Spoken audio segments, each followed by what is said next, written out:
Welcome back to the WatchTower Film Podcast, the film review podcast on the Towercast Network by cinephiles for cinephiles. We're having coffee in the summer. Cheers. No, cheers. Yeah, put a little bit of whiskey in there, and thanks to our barista Delo. You can make it.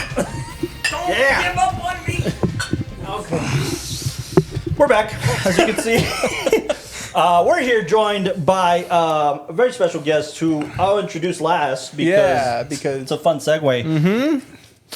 Joining me is my co-host, Mr. John Ericastor, giving us an acting perspective. My man. As well as giving you an insightful information about this beautiful trilogy. Is one of your favorite films, like, ever. Dude, I've seen this movie. You just bumped into I'm not even going to exaggerate, dude.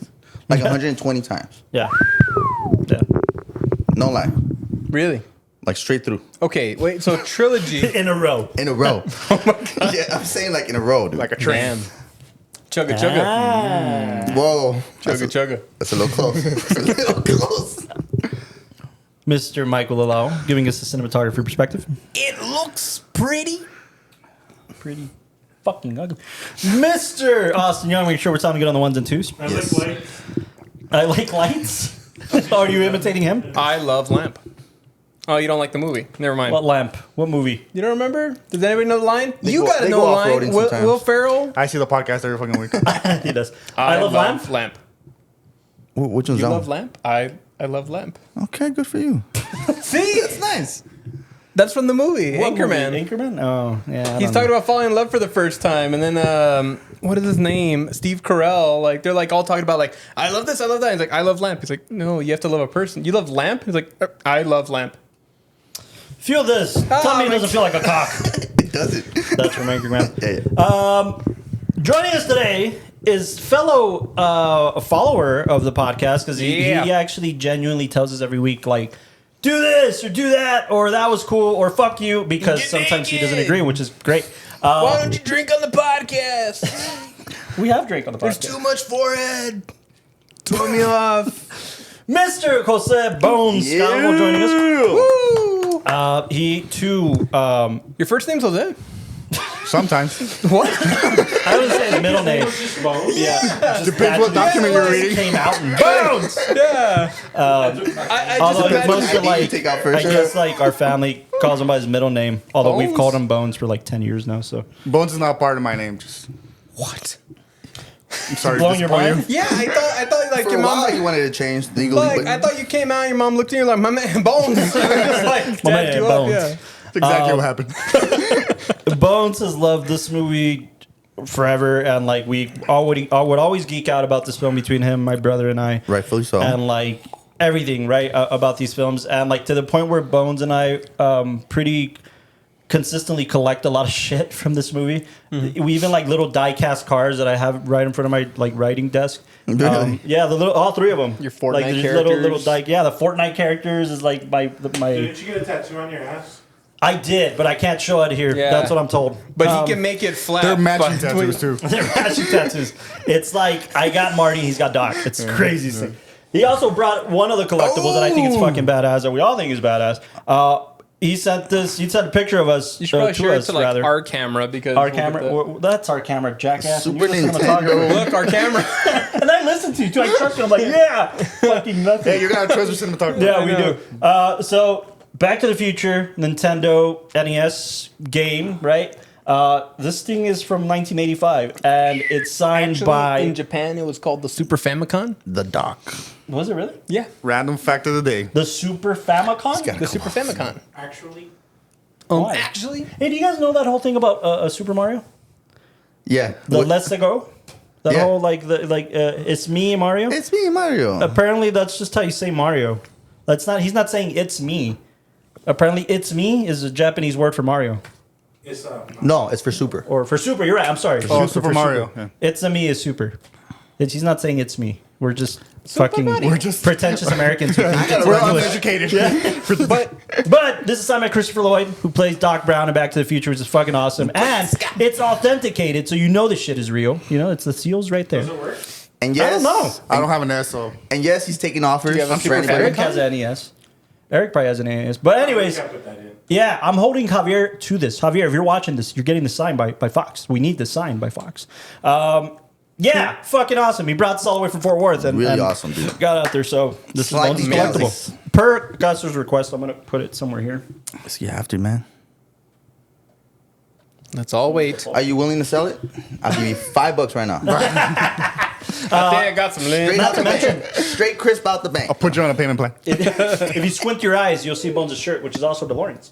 Yep. Yeah, Oh, I didn't DeLoreans. even notice. Is it a Roosevelt? Fake fan. Yeah, Nice. It's fucking Oh. nice. Roosevelts are awesome. They're just fucking expensive, man. they are.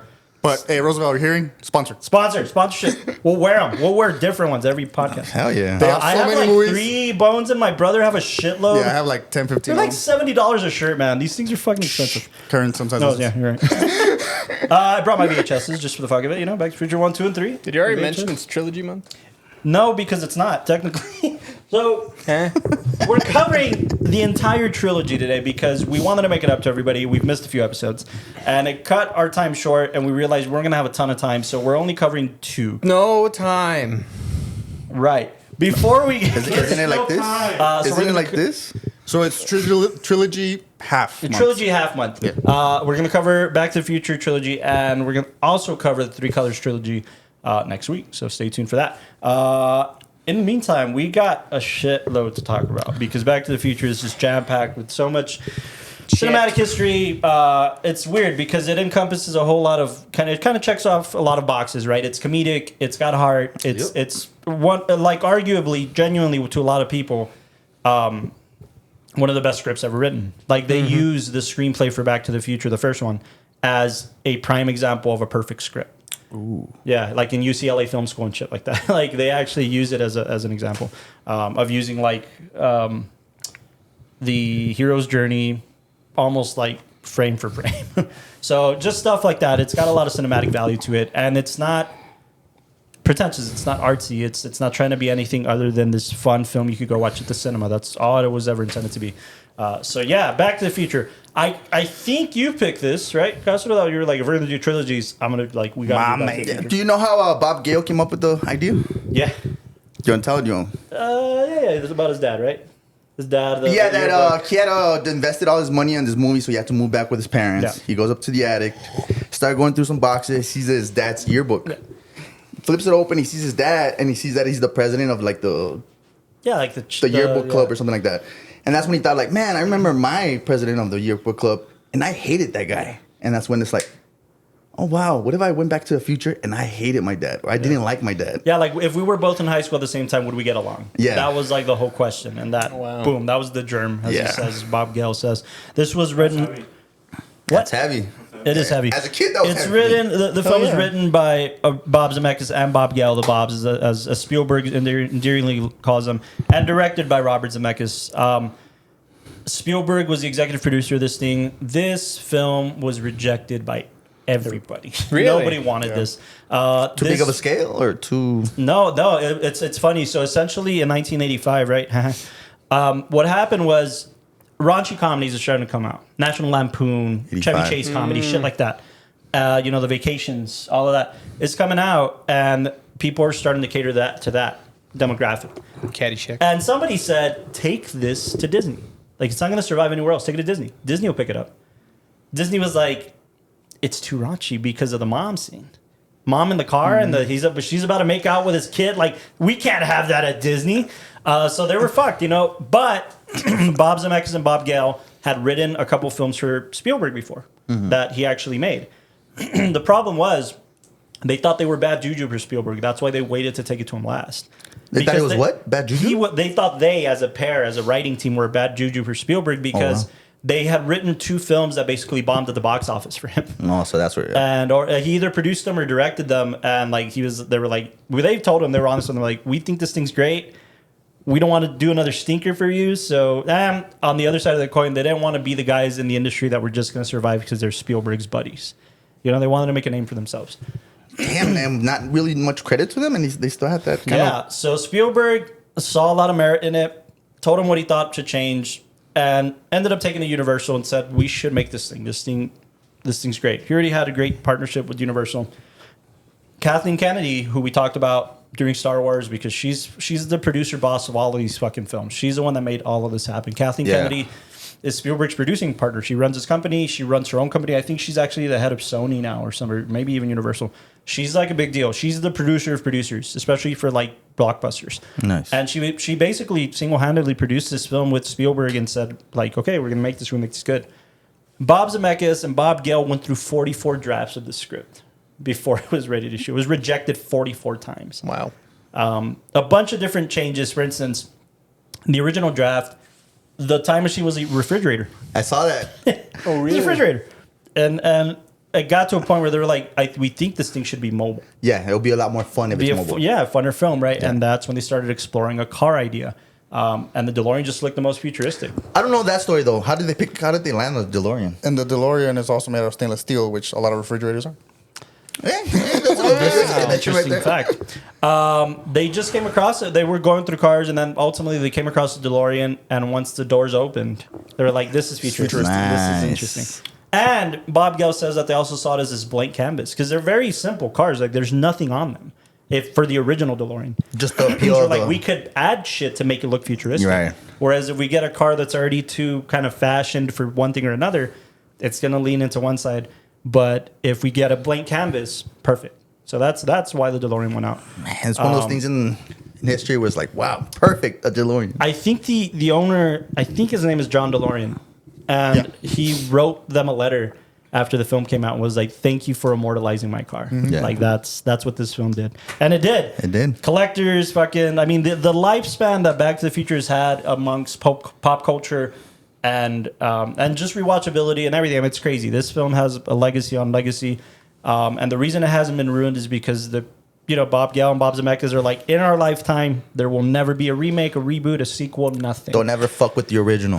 The most they got was the animated story. The animated series and video games and little. But there was nothing that really branched out and destroyed the story. Yeah, Stepped Bob on it. Gale actually had an idea for a fourth one that he wanted to explore, which was, what if the guys went back to ancient Rome? That was the pitch. And then like you see like Bill and Ted, right? And they kind of go through a bit of that, the ancient Greece. But it's like, okay, it's funny, it's cool, but it would probably got it stale. It would have gotten stale. Yeah, like when do you stop? Yeah. Like it's ancient Greece, and then you know what? Let's go to Mesoamerica or something. Like. Trilogy is perfect. You go to the past, go to the future, and then And go That's to... actually what they said. And they're all three stories are linked to their lives. Yeah. Because if they go to ancient Greece or wherever, Yeah, it's That's exactly just like them it. like exploring, Yeah. right? Like them trying to Although- milk the ability Yeah. for them to travel to time. That's I do true. think that the interesting side of that coin is that Doc Brown invented the DeLorean so that he can study humans, right? To go back, to go to the future, see where we've been and where we are and where we're going. So I think that's an interesting kind of boring side of it for me. Like I'd be like, that's cool. He wants to learn about humans and write the facts. he's a not just scientist. be a scientist. To me, that's a cool exploration of it. Is this made clear in that that's what he does? Yeah, the time that's why he Oh, wow, I invented didn't know it. He's that. like, I want to know about like he. You know how when About they're at the humans? mall, outside the mall, and they're recording the video. Like I've invented the yeah, time machine. yeah. Where we're going, where we've been. Like that's his own intention to True, make true, it. true. Yeah, this trilogy. That's another thing. The filmmakers were like, there's something special in the number 3. The Holy Trinity, like 3. I think 3 is the perfect number. Stop for there. it all. Spielberg was the big champion of this, and everything was kind of serendipitous. The whole backstory comes from really the main film, right? The first one, because again, they were one kind of bomb away from just their careers ending, and then while they're doing all the rewrites, Bob Zemeckis is like, I got to direct something, dude. I can't just be sitting on my ass, and he goes and directs *Romancing the Stone*, which becomes a huge, massive blockbuster that makes sense. hit. Because I was gonna say, why didn't just Steven Spielberg take the keys? Well, because it wasn't his, and then plus he was also, this was right off the heels of Which one was it? Indiana or Indiana Yeah, Jones. Indiana Jones. So he was directing all the Indiana Jones sequels. So he already had something going on, and he was producing it. He was too. very hands off though, like 2 Yeah. and 3. I don't know. I feel like if it's like one of my first or second, I would probably be like lean on him. Be like, hey, you wanna Yeah. take a little? No, but Bob Zemeckis is a Especially director. like on the first one, if Yeah. your career is on the line. Yeah. Yeah. But I think that's the thing, right? That probably takes the pressure off more, because if they give it to him and he directs it and it sucks, he directed. He can be blamed. You know what I mean? But Yeah. if someone else lesser than Spielberg directs it, it's like, okay, well, you're a stinker of a director. I see that. But Bob Zemeckis Spielberg always trusted him. He liked him as a cinematic voice. He thought he had something to say. And again, Romancing the Stone comes out. It becomes this hit. Now nobody's nervous about Bob Zemeckis directing this. Boom. Give him all the confidence in the world. Did you know what the original title was going to be? Yeah, great. No. They changed it. They had changed it. It was always Back to the Future. But the studio said, the executive was like, we need to change the title. A Spaceman from Pluto. What the fuck is that? A Spaceman from Pluto is the original title. Nothing to do with anything. Oh my god! Because he thought it'd have more appeal. People would be like, "Oh, that's cool." And then, in the scene where he crashes into the barn and he's playing the Van Halen thing. Oh, okay. The comic book, right? Spaceman from where he shows Biff. And when he does the whole Vader thing, they wanted him to change the line, not Vader from Vulcan, Darth Vader from Vulcan, which is Star Wars, Star Trek, right? Yeah. It's I'm a spaceman from Pluto. That's the line that he wanted him to deliver. Steven Spielberg comes and saves the day, sends a memo to the head of Universal and says, "Hey, nice joke, huh? Yeah, that was a good joke, man. Thanks." And then just save kind of a nice way to say no, hell no. No, thanks. Yeah, so he would come in and kind of save the day, Spielberg. So yeah, man, what's the deal with this? You everybody kind of grew up watching this. What about you specifically, Gus? And then I guess we kind of go around the room. This is one of those ones when I was a kid. It made my imagination just go bonkers, man. It's cleverly written, directed, and portrayed by these badass cast. And I just like the whole theme, right? It's got the DeLorean, and the first one you go back in time. The second one you go into the future, which is my favorite. Second is my favorite. I think I've argued with these guys that the second one is the best one, just the best made one. And it's not just because it's in the future, right? It's all the futuristic stuff. It's just you're putting yourself in what people thought what the future was going to look like. Right. What was it, Jaws 16 and other stuff. So speaking of number 2, the Cubs winning the World Series. Yeah, exactly, dude, and which came true. The second one, Bob Gale wrote a draft while fucking they were promoting the first one. And apparently he wrote a draft of Marty's mom of basically them going back to the 60s, and Marty's mom for the second one? And Marty's mom being like a flower child, like a hippie. Oh wow! And she's anti-establishment and anti-war, and they're kind of there to kind of go. And then Zemeckis was like, well, that's cool, I guess, but he's like, we have kind of a golden opportunity here. The second one we can set in the same place, 1955, from a different perspective. Mm-hmm. And the technology, the film technology and superimposition and just filming techniques would allow for something like that to actually be possible. So he was like, yeah, you're right, that's cooler. Not to mention, to me, as a kid especially, what always stick around was the future part. Yeah. The bit, they called it Biff... Apocalypse Biff or Biff Apocalypse or something like that, because it was the alternate reality, right? Was it? Biffocalypse? Something like that. It was like the era of Biff, right? And the alternate universe. That's what's always stuck with me as a kid. That's why I always felt like the number 2 was the staple, right? The best one. I also really feel like in anywhere from the 70s to the 90s, early 2000s, sequels for me are the better ones. I like Rush Hour 2. I like Back to the Future 2. You know what I'm saying? The sequels for me, Shrek 2, those are to me the better ones. Really? Yeah. In that era, they were making good sequels. I'm a big believer of don't ever mess with the original one, but this one, obviously I love the first one, but the second one is just my imagination as a kid was like, whoa. It's kind of different because they went in making this one knowing that there was going to be sequels. Did they? No, sort of.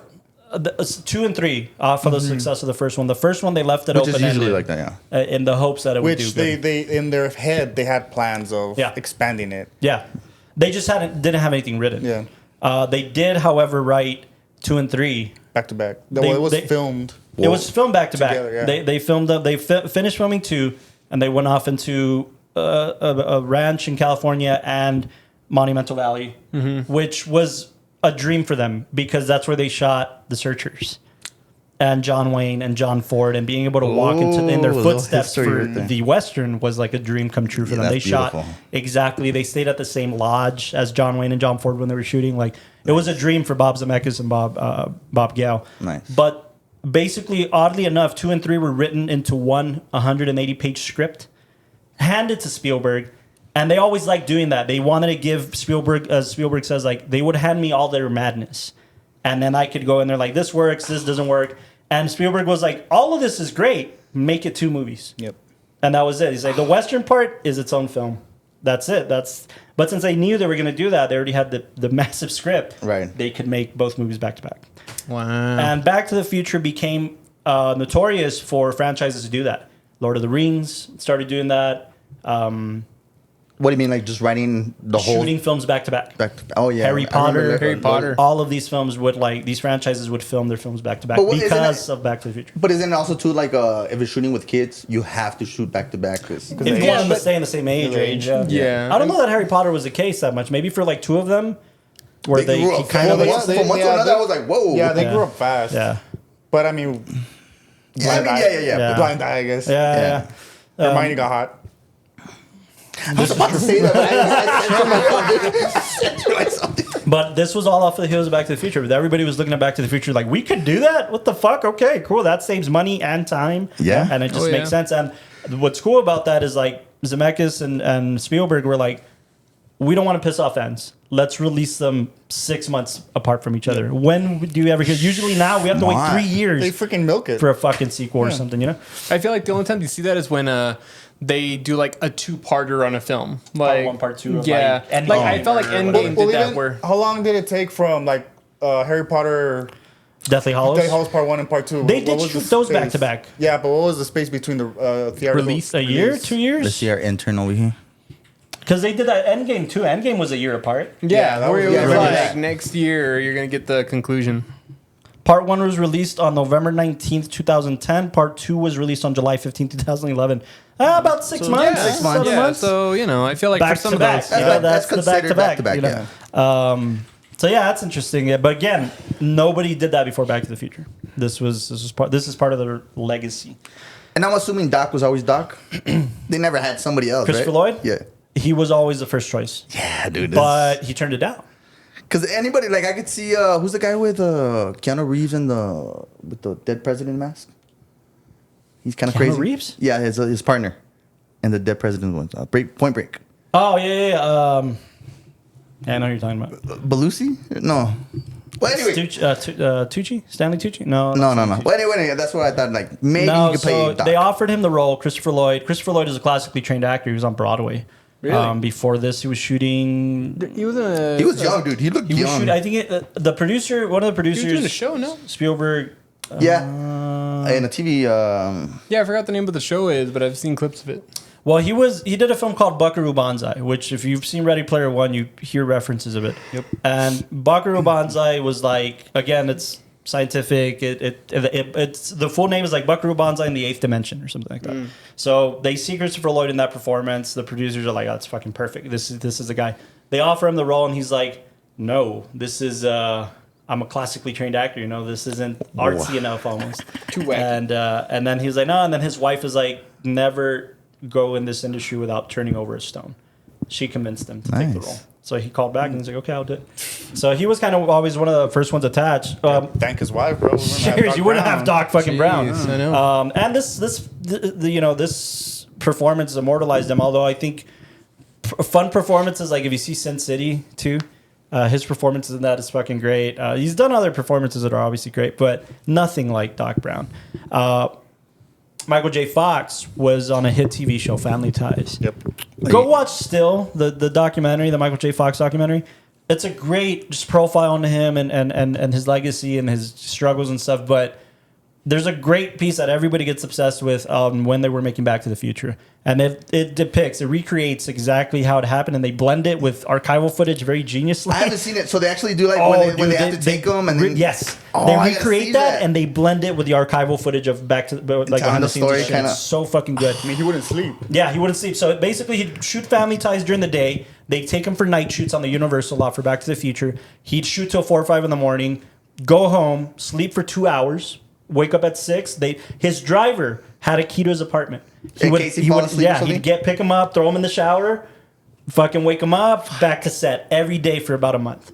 Oh my god. Yeah. just because he was under contract with the others, because not he would. Yeah, so they didn't have to. In fact, the producer, they had said no at first. That's why Eric Stoltz was cast. Yeah, exactly. Eric Stoltz was cast. They shoot for 5 weeks. Realize Eric Stoltz is a classically trained actor. He was Very just great too actor. serious. He's They just too needed serious. somebody who was a lot Comedic more chops. fun. Yeah. Yeah. Kind of quirky in a way. Yeah, somebody who was able to add like I don't know, just some like pep to the role. So you know? Bob Gale says that what happened with Eric Stoltz is that he played it too straight.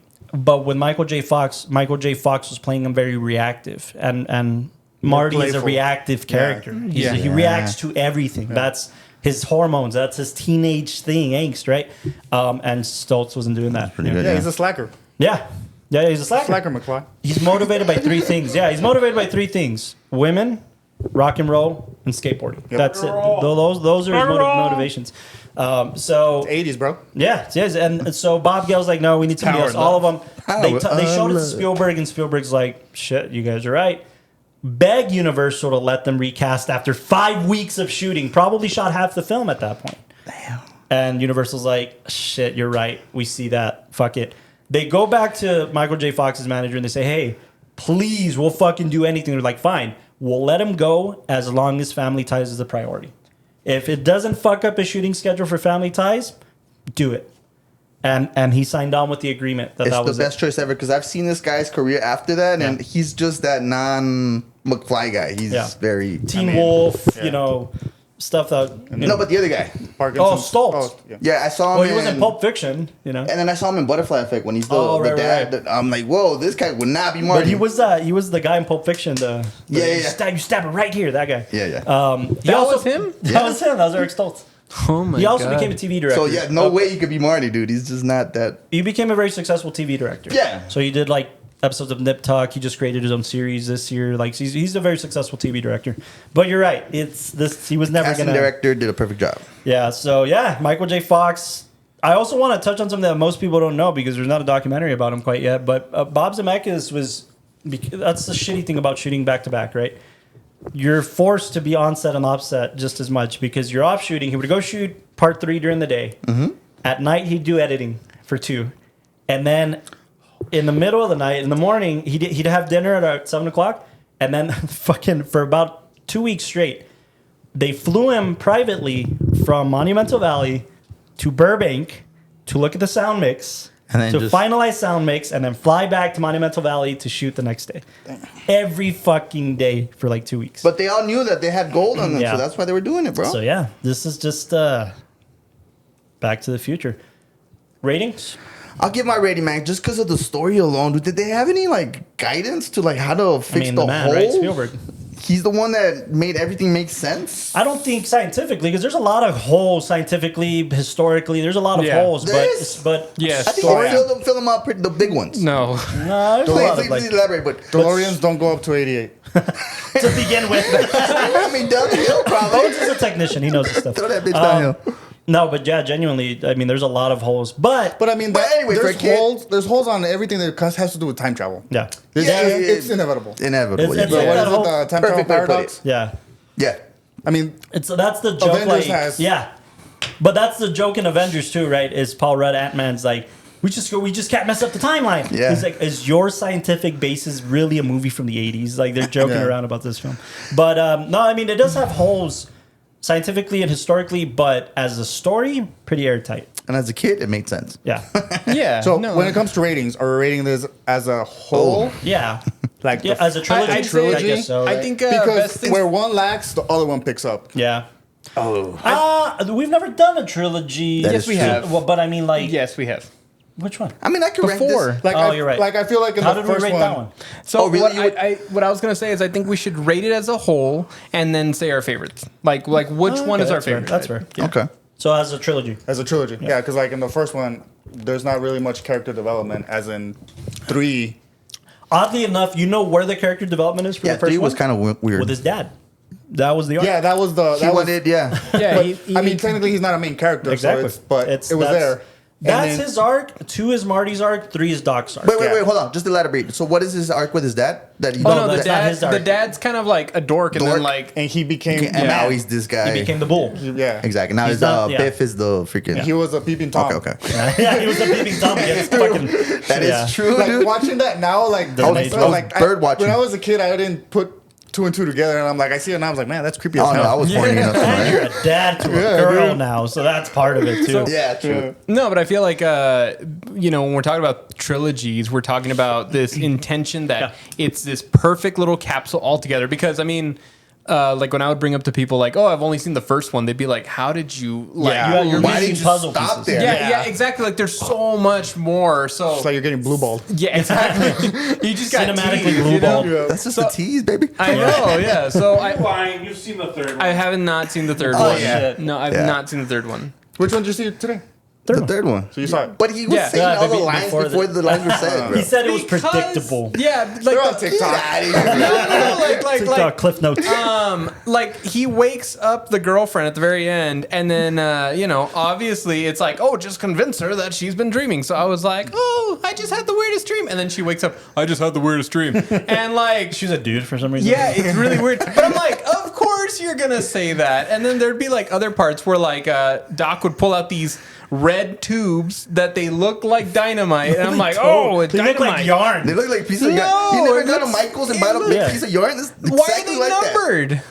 Because that's how. Why are you gonna use yarn? And Well, like, it was supposed to be wood, right? It's like his own Yeah, his composition own- of yeah, like his own powder combustion. burning wood. Yeah, Yeah, It was but- it was and they're fuel, all it was lump- fuel source. and then plus earlier on, And they were Earlier on- numbered because at the time they all had like a certain point of explosion. Yeah, Exactly. with the mirror. yellow, red, Yeah. blue. yeah, They were also colored. and they had mentioned that if you get the engine hot enough, you could probably get it up to 90. And then there's Get it hotter than Damnation itself. What did you say? oh yeah, hotter than the deepest pits of hell or something like that. Damnation itself. Oh, and then the other one that they thought that I like had seen the movie before is when he's doing the gunfight and then they shoot him and then he survives because he has the metal plate. Well, in the previous shot, they show the metal plate on the floor. What do you mean? I'm not going to connect the dots. But I mean, you didn't connect the dots on fucking A Fistful of Dollars, which shocked me since Sergio Leone's That like, is true, dude.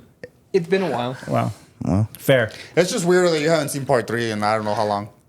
No, he never had. He had Like- never like- seen it. He had never seen it. He only stopped- seen the okay, first one. So, stopped at one. Here's the thing: they came back to Alamo, and we knew we were going to do the trilogy, so we're like, fucking perfect. We'll screen all of them at Alamo, but there was like a week apart or something, right? Like each one. So we caught the first one, we caught the second one. He hadn't seen the second one. He's like, oh shit, okay, cool, and we couldn't catch the third one.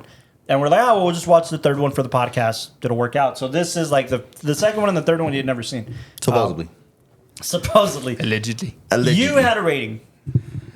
My rating, I don't care what you guys say, man. It's a 9.9 for me. 9.9. 1 through 3, I'll probably give 10 to the second one. What's missing the point one? What's missing? That's a good question. Not You enough, always ask that. That's not what I enough think. hot moms. That is a really good question. Why would I take 0.1 out of it? By the way, consider that Tarantino considers this like a perfect movie. A perfect trilogy. It He is. considers it a perfect It trilogy. is. I think the Tarantino. only thing would be missing was that Marty's dad wasn't in the other movies. Yeah, And the if you wanted to build on that Yeah, arc, right? but the thing is, like, 'Cause it started with in it. in the first ones, you saw here the dad and mom. Uh-huh. Yeah. And then in the second one, The mom. The mom is The there, mom. but he's the dad. Like Marty is the dad. You know, like that. Michael J. Fox Oh, okay, I see what you're portrays saying. the dad, Right. instead of being his actual dad. You know? right, he does. By the way, that happened solely because Crispin Glover wanted a shitload Shitload of more money. money, and like shooting schedules. Like he was being an asshole. They had to use old takes from him. Yeah, and he was like, they're like, fine, fuck it, we're just gonna replace you. Yeah. Dude, Remember, this is a fucking remember, even He fucked up. yeah, He he did, fucked up hard, royally. but he's always been a weird dude, man. Yeah. Like, I mean, he could have made so much money on royalties. Yeah. so you know, in the future where the dad is flipped over because he breaks his back or whatever. did. Yeah. That's just it was some other actor. Yeah, some other actor. And like they did it on purpose so he's less noticeable. Right? They rigged the whole fucking railing inside the set to be able to drag his ass You upside didn't know down. this at this It's- age is crazy. It's crazy, but yeah. Anyways, that's so that's what's 9.9, missing. but the second one I'll give it a 10. So others are just averages that way. Yeah. Okay, Bones. All Like, three of them. they're my favorite movies. 10. 10? Yeah. As your average run of the mill viewer, they're a 10. Yes. Movies are on. I'm sitting my ass down to watch Right? them. Yeah. You drop the remote and be like, I'm watching Back this. to the Future. I'm watching them. I watch them at least 3 times a year. He's like me, dude. Wow. I love these movies. Are they your favorite movies? Like, Yeah, they're the movies that I watched this before I watched Star Wars. Yeah. Like okay. I watched these movies. They're the ones who introduced me to sci-fi. Yeah. Absolutely. And just, like, really fun movie, right? open my mind to like what the future has in hold for us. Like Yeah. I was like a kid. I'm like, we're gonna have flying cars in 2015. Yeah, not so much. I mean, kind of. It did Yes. so many things to me as a kid, yeah. So 10, Tens. All across the board, tens. How can you not like this movie? I know these guys. Yeah, everybody wait for it because these guys are the. I'm getting ready to punch Carlos right now. The first one's your favorite one. Oh, that's true. I'll help you So which one's your favorite? Oh yeah. Wait, Castro. He did say two. He said two. And then you. Probably Three. Three. One. One's your favorite one. Original. So one gets an 11. So one gets another. Gets turned up to 11. I like it. Wait, why don't you just make 10 a better rating? No. My ratings go up to 11. Now he's saying, But why you don't you can make the other ones 9 and then this one a 10? No, because my ratings go up to 11. Why haven't I we agree. covered Spinal Tap? This is Spinal Tap on this podcast. We really need to. Rating. It goes up to 11. Let's see. Man, I don't Amp know. might blow up. And be real though, don't just because we're here. No. Like Michael Delo's rating. No pressure. Just know that this mic is heavy. That's some heavy shit. Jesus is heavy, Doc. Man, I think I'll give it a 10. Oh, Just because I feel like a lot of movies, especially when they have like sequels or he's they do being like genuine. a trilogy, they'll try to do callbacks to previous ones and hoping that the fan base is enough Super like cheeky. around it. And yeah, they'll do a bunch of like cheeky references and all that, where you just feel like, yeah, you're just kind of throwing that in there. Fan Like, service. yeah, Fan you're fan servicing. You're just Yeah. throwing a bone Fan at the service. audience and then just saying, play with it. But Here, take this bone and play with it. yeah, they're stupid. Yeah, like, but but I felt like this one. Every time they used the fan service, it almost felt like tying a bow on things. Like I love the way that I'm trying to remember the scene too. Well, no, I love the way that with Marty and it's character development, but every time they call him chicken or yellow bellied or they call him a coward, that's what always triggers these fights and triggers him to like, keep screwing things up or, get hot headed and it throws his future off literally. And, it could have actually ended his life. Yeah. Well, like, I mean, even like when you see, what is it called? Like him in the second one where they're like, oh, what are you, chicken? He's like, nobody calls me chicken. And then he ends up making this stupid deal. And he's like, oh, I just got fired like instantly. Oh, my life sucks.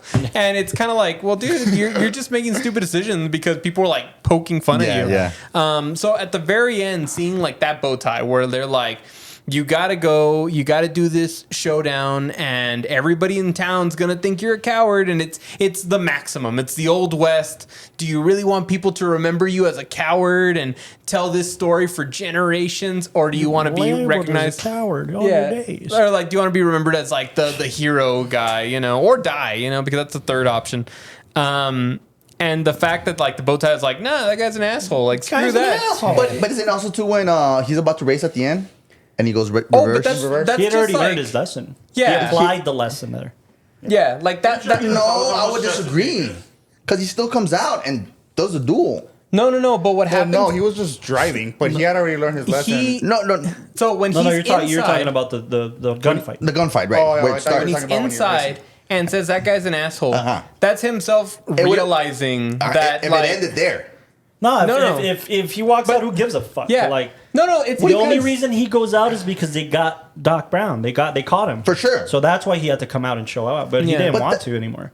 But it's not like he did the opposite. He still went for the No, duel. but he's not whereas gonna at kill the, Doc. I'll whereas say at the this. end, he did just the This is the opposite. difference. Oh, yeah, This yeah. is the difference I understand because what he you're comes out because not for selfish reasons, For not Doc. to defend his legacy, No. but to defend Doc.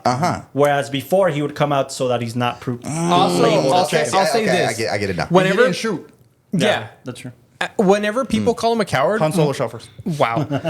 More than anything, I think it's you see that he'll do irrational actions, not because they're the smart choice. It's never a smart choice. It's always like this, like, oh, what, you're a chicken, and then he comes back and fights people, and then Right. that gets him into more trouble.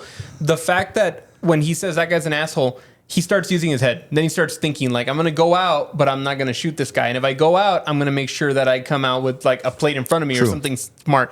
When he's about to race those kids, instead of like, oh, let's go for it. Or if he just said, no, I'm good, they would have stayed there and kept like egging him on. But he's like, okay, fine. Let me act like I'm Pretend. going to go. but I'm going to be smart about it. Instead of actually going, I'm going to reverse because that'll throw him off, you know? And at that point, he already like now instead of pestering, and then after the movie, Right. like you're like, oh man, he didn't learn his lesson. He's gonna drive. He's gonna Yeah, race. yeah. like It's he kind of knows, like, he knows what happens. Yeah. but I feel like there's great bow ties on everything, and then the fact that like objects from previous movies make their way forward, but they're still details, useful. the details. That's a sweet 4x4. Yeah, it's amazing. Or like the Yeah. skateboard at the very end, where it's like this big climax. You really don't know what's going to happen with Doc hoverboard? and the hoverboard. Clara, and then And or what's her but you- name? Yeah, Claire. Yeah, Clara. and then you get like a little preview of what the skateboard. Just throw it in there, Yeah, just to know that it's in the car. You know? yeah. It's all these little fun bits that I feel like whenever they get brought back up again.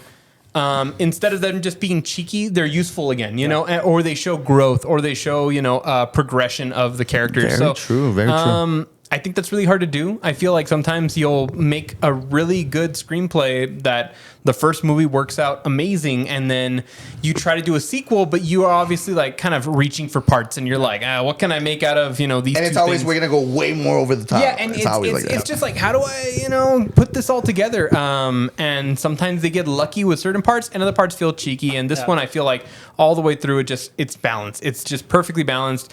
I think each one's really interesting, which is great. I don't feel like I was. Yeah. I didn't feel like 2 was a bad film, even though like it had the cliffhanger for 3. I don't feel like 1 or 3 felt isolated or distant. Like they all have their own character, and that's great. My personal favorite is 3. I just feel like I've always really liked westerns, but I love the way it just tied everything up. And I mean, it's funny because I also think with other films, I complained about Endgame that I thought it's such a good movie, but would it be okay by itself? And then I'm seeing this trilogy, and they're all great, but I also don't think they can be just standalone because they're referencing each other so much. Sure. But it makes it into a perfect trilogy, where if I watch one, I want to see all of them now. You know? But you did. But the beauty is that each film tells its own story. Yeah. Yeah. And they're all different They have their own things, arcs. But yeah, fantastic. 10 all the way around. It's just perfect, man. And then 3 is your favorite. 3 is a favorite. You? This is a rare occasion. This film is in rare form because I think it is the perfect trilogy. Because I thought to myself, okay, if I think this is a 10, that would mean I think it's a perfect trilogy. I was like, well, what's a better trilogy out there?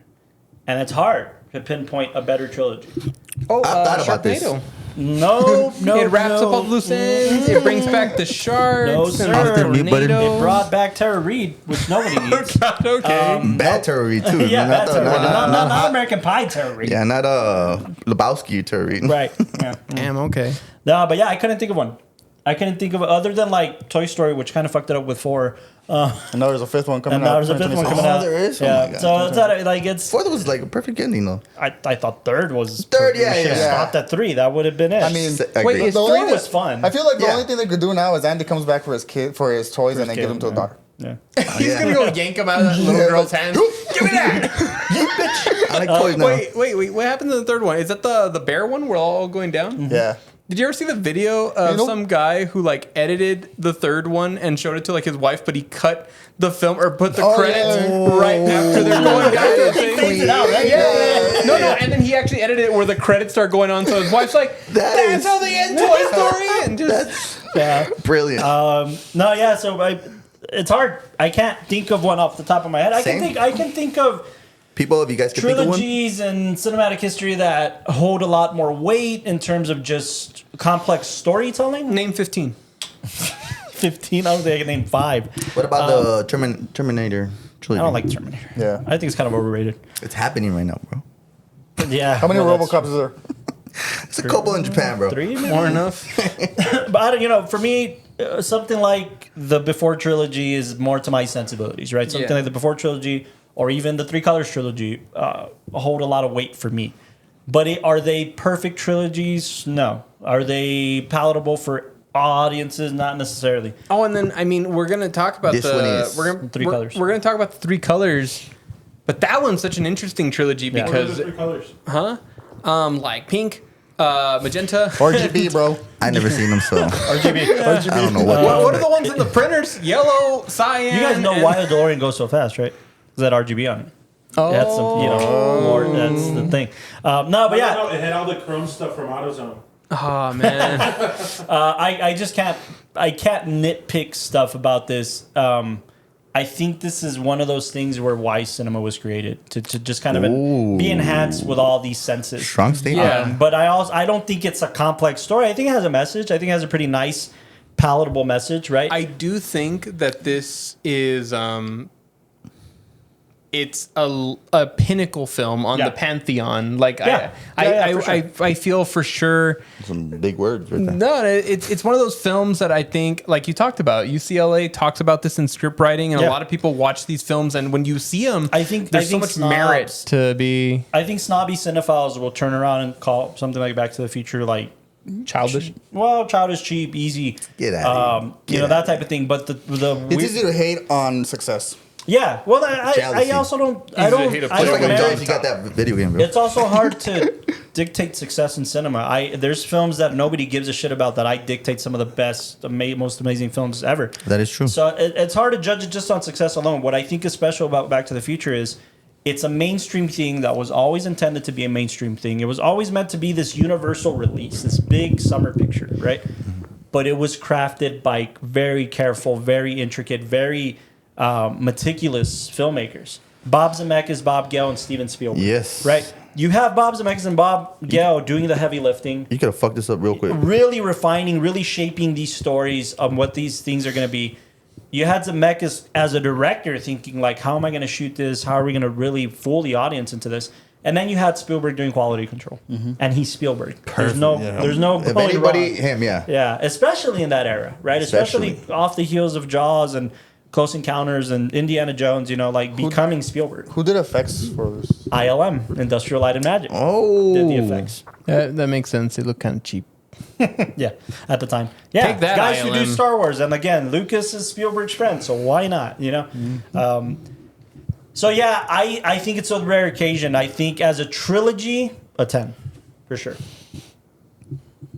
You're the only one that rated it low. 9.9. Yeah, Dude, you know what? No, but you know what? why? Because these guys always shit on my ratings. I know, I see That's that. kind of high, It's bro. just, dude, as much as I want to as much as I want You could to, change your rating towards the end. you can.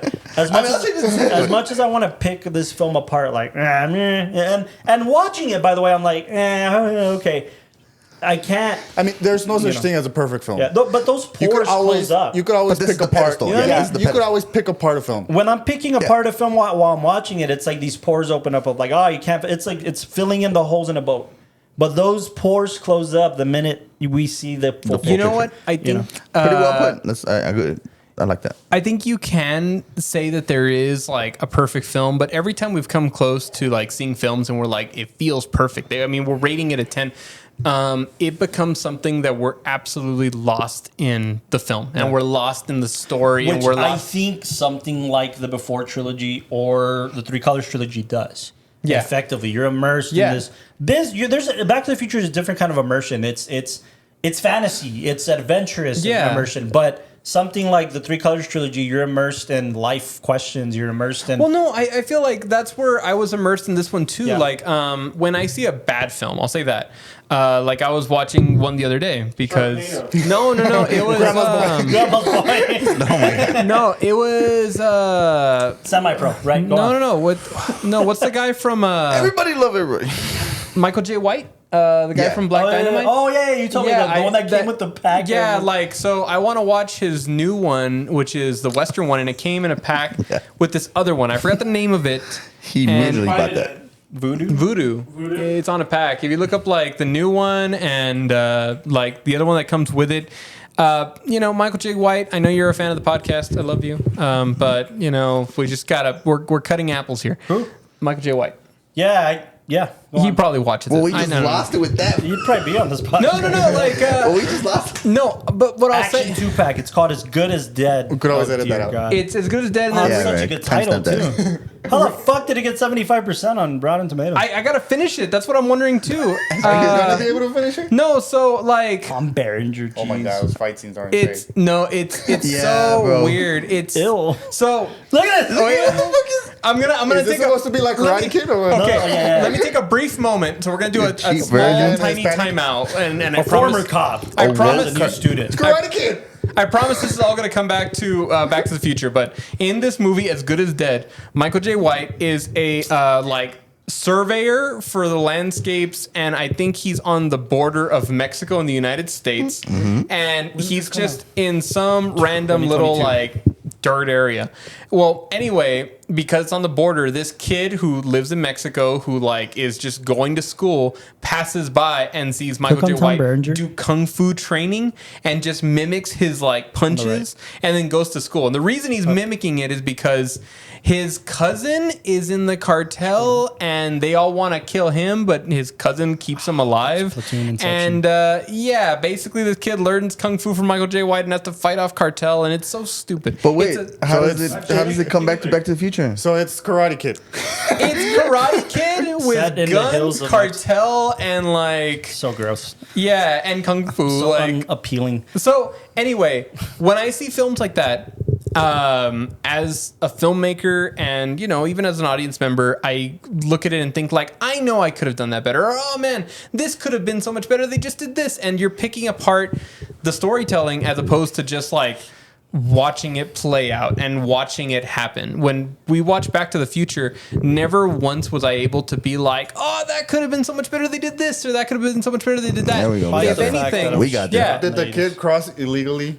No, I to don't. learn karate? I don't fucking know. Like it's such a dumb film, and I'm sorry, Michael, but He did direct it, by the way. well, I'm sorry, Just whoever timestamp this and then just. No. But like, when we watch Back to the Future, any time that my mind would stray away from the film, it was like questions of like, sci-fi, like bigger concepts, like, Yeah. oh man, what if time travel was real? Where would I go back to? And Oh, like, yeah. But it was like, related to the movie. it's related to the concepts, and it's bringing me out to like affect my life and affect my decisions. Like the whole idea of like, what if I met my dad back in high school? Would we have been like close and stuff like that? That's really cool. On a micro scale, sure, but I don't. I think it does the whole escapism thing extremely well. I Yeah. don't think it. I think it has a nice message that only gets tied up on episode 3. Which is what that's why I wanted you to hear that monologue, which is just what Doc Brown says. He's like, you mean the kid? yeah, the By the way, I want you to tell everybody on the podcast how you ruined the ending for me. And how you it know was this. my first time watching this film, and You had already no. seen it. Have you ever heard about this? Genuinely, it was my first. Pull up the scene. There's a It was part my where first time watching the film. I swear. Doc comes back Okay, in the whether you train. believe me or not, At the very end.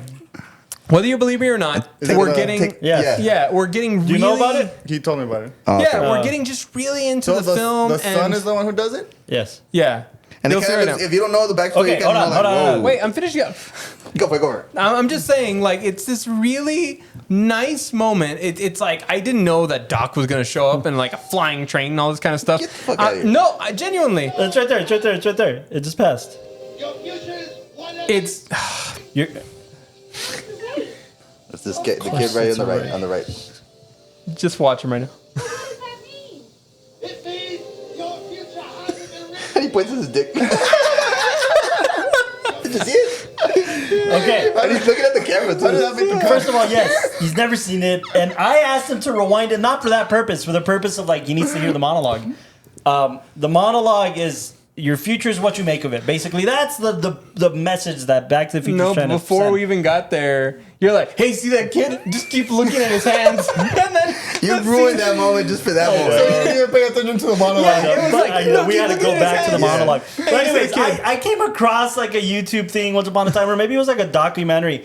Basically, the kid that plays Vern, one of his kids. Vernon. I love that, by the way, that his kids are named Jules and Vern, after Jules Verne, the writer that they love. Yeah. And his dog, Asparagus. No. What's the dog's name? Einstein. Einstein. The first one is Copernicus. Asparagus. Yeah. Asparagus and Copernicus, the dog. Yeah. Anyways, My dog. there was a whole thing where basically like everybody's noticed that moment, right? If you're not paying attention, obviously whatever. But the kid is just basically does like he's like smiling and he's trying to do his role and he like does this and then he points at his penis. He's a little boy. And everybody's like, what the fuck? And apparently the chaperones basically on set for the kids say anytime they have to go 10-1, they have to go to the restroom, they have to signal us so that they can go to the restroom. So we can cut, take a break, go to the restroom. And this kid did it during a take. Like usually, And he made a cut. No, because just because you cut on a film doesn't mean you leave. You cut. You have to stay in position. They're gonna fix a light. They're gonna fix camera. Whatever. This is coming from the guy that thought in the Before trilogy that Ethan Hawke was He was masturbating. jerking off at the end. I still hold my ground. Nobody thinks that. I do. No, but genuinely, that's what happened. There was a kid having to take a piss, and they just—I guess that was the best take for Doc Brown, so they kept it in the film. So now you've ruined Back to the Future 3 for you. Yeah. Pay attention to Vern on the right. Yeah. I'm just saying it was one of those where he's like, pay attention to that kid, and we see that moment. And then after we see that, he's like, okay, I'm sorry, let's go back and watch the monologue. And I'm like, No. We can't just come back to Now that. looking at this kid staring right into camera and being like, just. Yeah, sorry. Well, anyways, I give it a 10, and 3 is my favorite. I think 3 is so the best. Western. It's a Western, sure. Like out of all of them, which is the most Western? That is true. 3. That's it's why. the most cinematic because of Western. its Western nature. But what I love about it is Bob Gale, as a writer, was intentionally wanting to make the arcs reverse.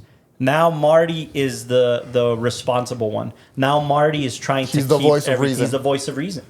And Doc falls in love, so he can't be the voice of reason. He's in love. He wants to stay back. He wants They to even switch catchphrases. Yeah, they do. They do, switch. You know. And usually it's always Marty's future that's in jeopardy, Yeah. and this time it's Doc's. Yeah. Yeah. And that's why he goes And back. Marty's, That's but- why Marty goes back, right? He goes back because he's gonna get shot. Well, Marty keeps reminding him, you're a scientist. You got to think like a yeah, scientist. exactly. Yeah. He's being the voice of reason. That's the arc. That's Marty's arc there, right there. Doc's arc is there's more to life than science. Yeah. You know, and you don't get that until you get to 3. So yeah, that's true. The 3 has the bigger arc, the richer story, I guess. The richer story, the richer story character arc, development. story development. I love obviously the love angle. You know, he meets Clara. It's great because it also tells you something about Doc. He was never going to connect with somebody from his own era. You know, Yeah. he That's was never gonna. deep. You know, somebody who's gonna have their own opinions based on all of the history that all of them have lived, right? In the sense of her, she still thinks of wonder and science and joy in humanity and joy in discovery. People are so fucking, phased now that they don't care. So, like, he was never going to connect with somebody from his era. And everyone saw him as crazy. That's crazy. It's crazy Doc Brown, but she's like, But over you here- love science. Yeah. Yeah, And he's a genius. Yeah. Yeah. And That not makes to sense. mention, what they were doing, too, is they were going back to John Ford storylines of saving the girl. That was the whole, like, when you see Clara Bow's an actress. Clara Clayton. Her character is based on other heroines from old westerns, from John Ford westerns, The Searchers, and Wild Bunch stuff like I can see that, yeah. So, like, that's awesome. Like, that you're gonna create this old heroine character to be saved by a modern character. They're gonna fall in love over science, which doesn't really change over time. It's ones and zeros. You know what I'm saying? Like, it's proof of something. And I love how they close the loop that he's not really changing the future because she was supposed to die. Yeah. Yeah. The cliff was called Clara's Cliff because Yeah. she was supposed to die there. So she never really. True. They never really affected the timeline because. And now it's called Eastwood. Yeah. Eastwood yeah. Ravine. Eastwood- The only 'cause thing they that took throws her me away off from about it. that is when you're going back, Marty starts disappearing in 1955, right? Because he doesn't belong there. So would that happen to Clara? They're traveling all over time and space now. Oh. I mean, I would mean- it catch up to her because they're just traveling all the time? That's what I'm thinking. That because they're constantly going to Just different moving, eras, yeah, it just they doesn't won't catch up to her. Which I think is pretty Oh, cool. wow. Because it looks like this place, like they live in there. Because You know, like technically, Doc doesn't belong in any of those timelines either. yeah. Yeah. That's true. That's the weird, funky part. Is like that's the only kind of, again, the paradox. The paradox. Thing, right? But It also just seems like it's the magic school bus for them or something. You know, it's an RV for time travel. You know what? Like they just live their full time and It's probably shit. You know? its own thing. Like, Probably. It's like a it has its own rules. Which, if I wanted to make, again, nobody wants to touch this trilogy, right? But if I wanted to make a I sequel would to this, not even tell anybody. I think it's such a good idea. no, I didn't say the other thing. No, If I wanted to make a sequel, Keep it I wrapped think up. I think the kids get obsessed with Doc's old. He's gonna die. It doesn't matter how much you fucking time travel, you're going to die. Yeah. So Doc's whole mission with this is to go look at humanity in different eras. Yep. To learn about humanity. So he's gonna die soon. He's old. His kids want to carry on that legacy, but they're gonna learn the lesson that maybe their dad didn't. That they should live in a time period that belongs to them. Mm-hmm. They should live but normally, you know? they Good premise. Their kids don't have a time period they belong to.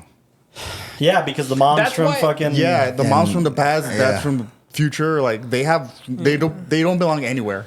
Yeah.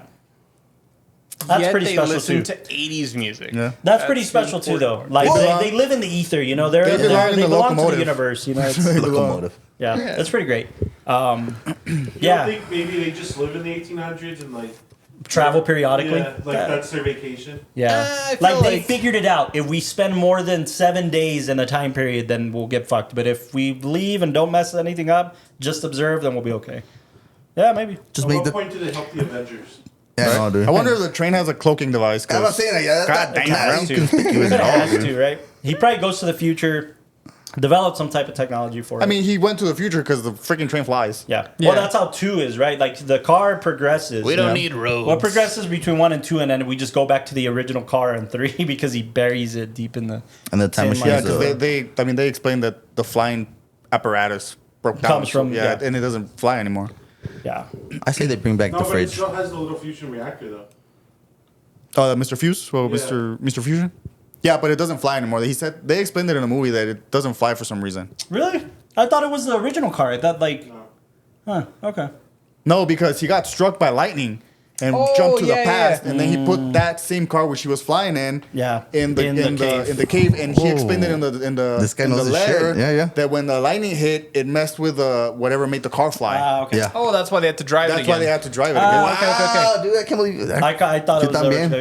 Yeah. You también. Cool. I mean, that's why I was also getting tripped out in timelines where at a certain point in time when Marty passes out, and I think it's when Doc has to go tell Clara that he can't stay in the past because he's from the future, but she thinks that he's just full of it. I was starting to wonder, like, in the trilogy, how much time is actually passing? Right. Because this whole, like, jumping to different times and technically just, I think somebody broke it down, like, this is all taking place, like, basically, like, in a week. Like, or 15 days. 15 days. So in 15 days, this Avengers are entire... calendar days. Like, You know calendar it because- takes- But like whenever they And that leave, throws you off. whenever they leave their timeline, they come back to where they left. Exactly. So no time passed. Exactly. No, but it's not about time pass. It's more 'Cause like you can put what at it's specific more time. like for their individual characters aging. Like Oh, did they age 15 yeah, like days? he's No. only aged to like 15 days. Okay. This is interesting to talk about because, like, again, I like to follow Neil deGrasse Tyson or whatever. Yeah, Me too. yeah. I watch Star Talk all the time. Yeah, and he talks about this being the only possible way that they've discovered time travel to be possible. It basically what happens in Interstellar. You have to be a farmer. You have to be a farmer who leaves your kids. That's the only way to time travel. Apparently. No, what happens is if it takes you through a wormhole, if it takes you 2 years to get, And you can only It's travel a- forward in time. yeah, you can only can't go travel back. forward. You can't go back. You can't go back. Once you There's- go forward, yeah. you stay there. Yeah. So you can travel that, and 1,000 years pass on Earth. But because this wormhole, it takes you less time to travel in space. The normal time is passing on Earth. So you're aging normally, where everybody in Earth, per your like aging, is aging faster. Yeah. So that's what happens in Interstellar, right? He comes back and his daughter's fucking 90 or whatever. Yeah, it's like the faster you travel, the slower you age. Yeah. So that's the only way that kind of works, like in terms of aging. And like just I think it's really cool that you technically, scientifically we can time travel, but it's only to the future. On theory, you could time travel if you could travel at the speed of light or something like that. Yeah. And if we come back to Earth and Earth is 1,000 years evolved, then we've time traveled. We come back and we're still the same age. We age the same way. Well, but I mean, like again, that's in a very science fiction, very close to reality version. But I feel like in this one where they're going back and forth, I'd like to think that wherever they're just kind of paused at, like if they just stay in 1855. 85, like if they spend 5 days there, then they're aging 5 days, and they go to a different place. So I guess in that, I'm like they're only. Although maybe not, right? Because they could also choose to. I don't think so. Yeah, I don't think so because when they're traveling back to their timeline, they're the same age. You know what I mean? Because it's only been 15 days. No, because they're the same age. Like because it doesn't matter how far. If you spend 10 years. When you go back to the timeline of the age you're at, that's what your age is. No, because then if you went back to 1885, then you would be dust or nothing. Well, no, but he was only there for 8 months. That's what I'm saying. He aged 8 months, yeah. So that's true. They aged, quote unquote. They age in their respective times, but then when they transport, I think the time machine is its own thing where it has its own physics, like a wormhole where you still age. Yeah, you're just teleporting in. By the way, in case you guys like, at least just the scientific logic behind the time machine, the DeLorean shoots those things in the front of it, and that's how it opens. It opens up a wormhole, basically, and that's how they're able to transport into the different. A little Easter egg: go to O'Reilly's website. O'Reilly's Auto Parts. It's interesting to think about. Yeah, I fucks with it. I also don't think. Though Back to the Future has set the precedent on under the search, put 121G. Oh my gosh, 121 gigawatts. 121G. There's a flux capacitor. This item is not available to purchase. But that's got fucking specs, man. Time travel at your own risk. It's so good. No way, it's at the O'Reilly's website. Plutonium is required to properly operate. You know, there's somebody out there that's gonna buy it and be like, I'm going back in time. It's just for fun. It's Easter egg. No, but this is gonna be somebody that thinks I can make this work. That's fucking dope. Go to O'Reilly's and Working search speed is 121G. I love it, dude. That's so crazy. fucking I had cool. no idea. By the way, there's a box in my little like. Go back to it real quick. Home Did it say theater? what aisle it's in? No, it says line E. Part 1. It's the part number. Yeah. Emmett Brown. Emmett Brown. Wow. That's cool. There's a box in my like home theater where that houses my security alarm, and it's shaped exactly like the fucking flux capacitor. And I want to do something like that, like get a box that'll go over it or paint over it or something that's so it looks like the fucking flux capacitor, so I don't have to move that box out of that room. But I want to do something with the flux capacitor. Though. I'm so glad you guys are fans of this trilogy, man. By the way, I was real bummed out the last episode. Elijah Wood, I know. Elijah Wood makes a cameo. I was gonna He's say one that. of the kids. Oh yeah, in the second one. Back to the Future 2. You mean you have to use your hands? Yeah. It's Elijah Wood. That's Lord of the crazy. Rings. Yeah. There's another actor too, child actor. I forget who, but there's a few little cool little cameos. What do you think about the acting though? Like these characters not only playing their main role, but also playing alternate roles. I think I'm it's fascinated so with good. how they did the split screen, or I don't know how they did that. Like basically, Biff is the same Biff, but with more makeup. By the way, in a Western style. By the way, can you the complete can you opposite mention when they your get favorite back? Biff joke from the third one? Why don't you make like a tree? No, Why don't you make like a tree? No, it's when he's counting. Oh no, he's counting to 10. 10! So that he comes out. And then he's counting to 10. And then when he gets to 10, he I guess is expecting something to happen. 10! 10! He startles himself. It's just great. It's like I nothing know, happened. every time. I sometimes notice that I'm like, I'm waiting for 10. It's so good. Oh my god, I'm going to be looking Tom for Wilson, right? Was that actor's name? I love what Bob Gale said about Mad Tom Dog Wilson. Tannen. Mad Dog Tannen is not the amalgamation, but the worst intentions of a Biff character, but like personal. I like it materialized, right? So like if Biff, younger Biff or old Biff, what they're really thinking, what they really want to do is what Mad Dog acts on. Mm-hmm. Oh, I like that.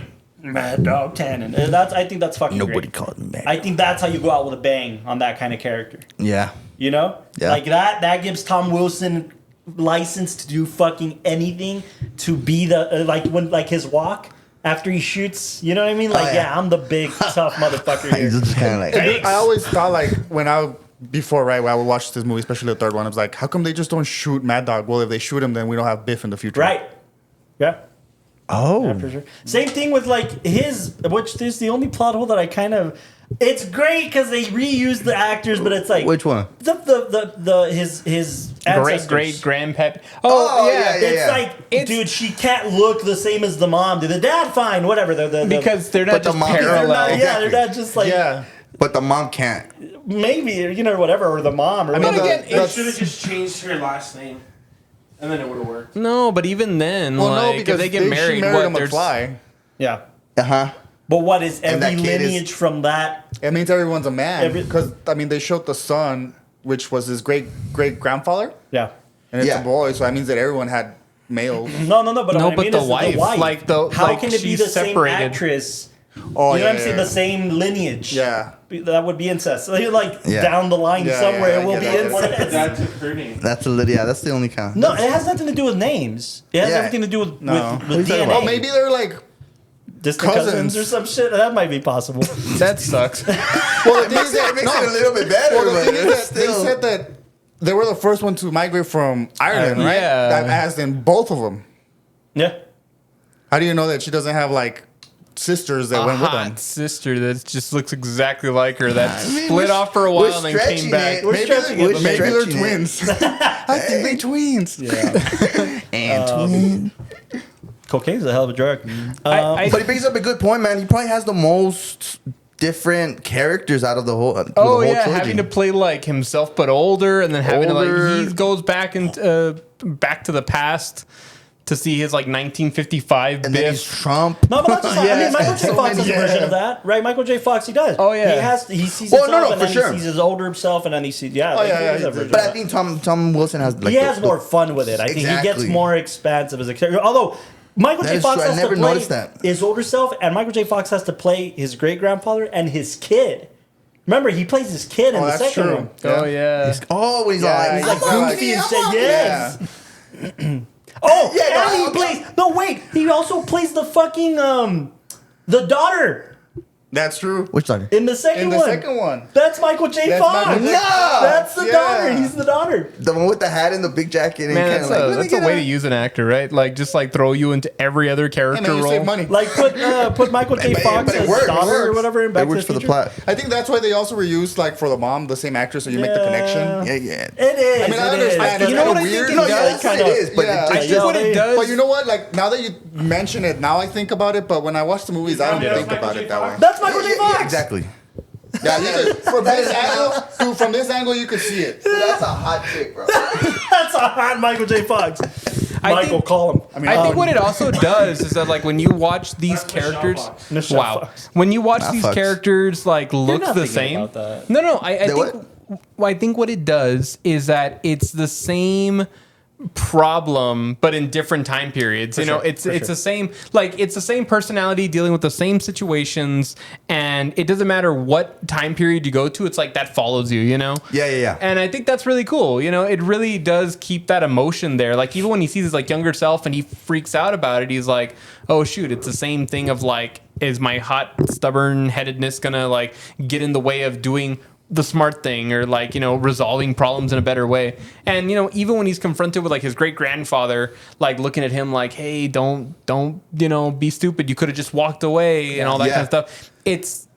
It's nice to see these moments where it's really him talking to himself, And there is physical aging happening with Michael J. Fox. Yeah. No, that's true. But I just never noticed how much in depth this guy goes into his characters. Yeah. Different. I will say, by the way, when it comes to Leah Thompson, to Lorraine, I love what she says about her character. She's basically what she says is, the reason why her character is great, and it's not overstepping, it's not oversaturated with a female kind of perspective or voice necessarily, is because her first agent, she tells a story of my first agent told me the only way you make it in this business, honey, is by playing virgins, whores, and mothers.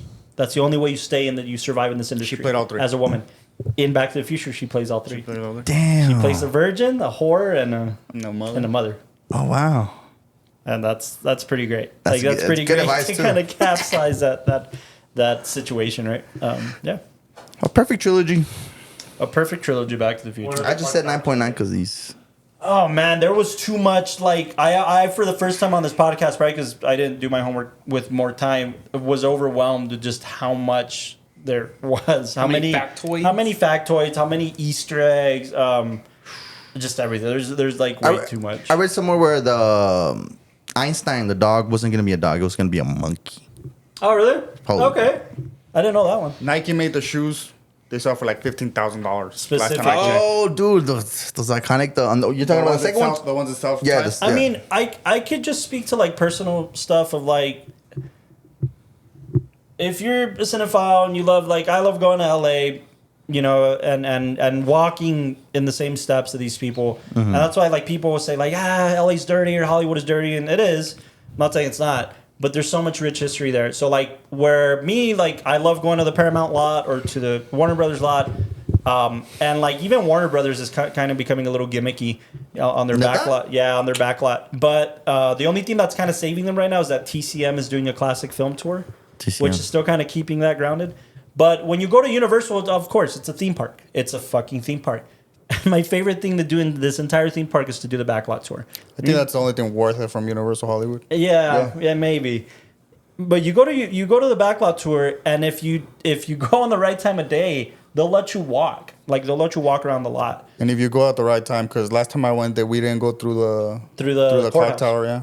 Yeah. So you can still go to these structures, and not just like the clock tower, but the Western towns and stuff like that. Like a lot of these structures are still up, and even reused for stuff like Once Upon a Time in Hollywood, like all the Western. I think they shot the new TED series. The school was the courthouse. Yeah. I just love that. I walked on the steps. I went to the courthouse, like to the courtyard. You know, all of that. That's shit. cool. Like you stand there and you're like, holy shit, this is fucking amazing. I hate you. Yeah. What? I hate you. Why? Because I never got to do that. You didn't. You could probably still could. It's still there. Just say you have a You kid. just gotta get lucky for them to take you there. You do, like, it's the right time of day. Yeah, the tour changes from day to day because either they're filming there or they're doing something else, and they just divert Right you to time of year. somewhere else. Like when you go during the summer, there's genuinely summer breaks, so nobody's on the lot. But if you go like in the fall, they're usually shooting something, so they'll take you around to when they're not shooting. It is like very like specific to shit. I think last time I went, they were shooting Superstore. So it wasn't one of the sound stages far away, so we got lucky and we got to go walk on the lot.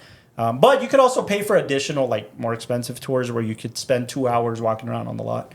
But I love that. I love that these structures have been kind of preserved. And the Universal lot, by the way, is not. I love the history behind it too because it's 100 years, right? Every studio in the existence of Hollywood, Disney, Universal, Paramount, Sony, they're 100 years old. So there's so much history, and the Universal is cemented because of films like Back to the Future. Before, in the golden age of Hollywood, it was Hitchcock's lot. Then it became Spielberg's lot. You know, now you go to the back lot, Steven Spielberg way. Like he has his own street in the back lot. I was gonna say who dethroned them or something. Well, Spielberg. But the funny thing about Spielberg, I don't know. I've probably told the story. Sorry, I need you to put it down, dude. I'm getting feedback. Like put it against your ear. Oh, my bad. Steven Spielberg tells a great story. You can find it on YouTube. He basically does like he goes on one of the golf carts and he's talking to somebody's interviewing him, and he's basically like telling stories of like I have so much history on this lot. Sure, I have a great partnership with Universal, but I was an intern like in film school in UCLA, and they would bring us to the lot for like a summer, teach us little things. So I was like an assistant editor for a film on one thing, and after a while, after the semester ended, the security guard knew me. So he would just flag me by. I didn't need to check in anymore. He knew who I was. That's what's up. And I went to Hitchcock's set for Torn Curtain. Okay. And he's like, I walked in there and I was like, I saw him work. And then an AD kicked me out. He's like, imagine being kicked off by like the second or something. That's what probably happened to me. Is I got kicked off the Hitchcock set. And then I ended up working on the slot, like just like he did. And that's, to me, that's like what should be preserved. And Back to the Future's no like exception. Like you walk onto the Universal lot and you see Back to the Future immortalized through the clock tower, which I think is the best fucking. And the fact that they reused the sets for all three films the way they did is amazing. Yeah, like the cafe. The cafe is the original cafe in the 50s, the futuristic cafe, and then the fucking saloon in the street. That's why I was saying. I even love that every time when Biff's character comes in, it's the same angle. It's so fun. Yeah, like even that whole thing where he comes back in, it's the same situation. McFly's just at the bar head, and then he's mad. And it's always something, and it's just great. But tell me that feeling. I think what generalizes it for me, or like what packages it in one kind of box, is when you're watching either 1 or 2, and I guess 3 has a similar feeling, but in another context, and you see Marty walk around the courthouse in the different eras. In the 50s, and he gets to see the 50s in this courtyard. And the clock tower works. Clock tower works, the 50s cars, the girls in dresses. I mean, like, seeing the 50s. And then he gets to see that in the future, too. Same courtyard, same location, but this is where it becomes real for him. And then he sees it in the Wild West when the clock tower is being built. Yeah, and I think... which Doc built.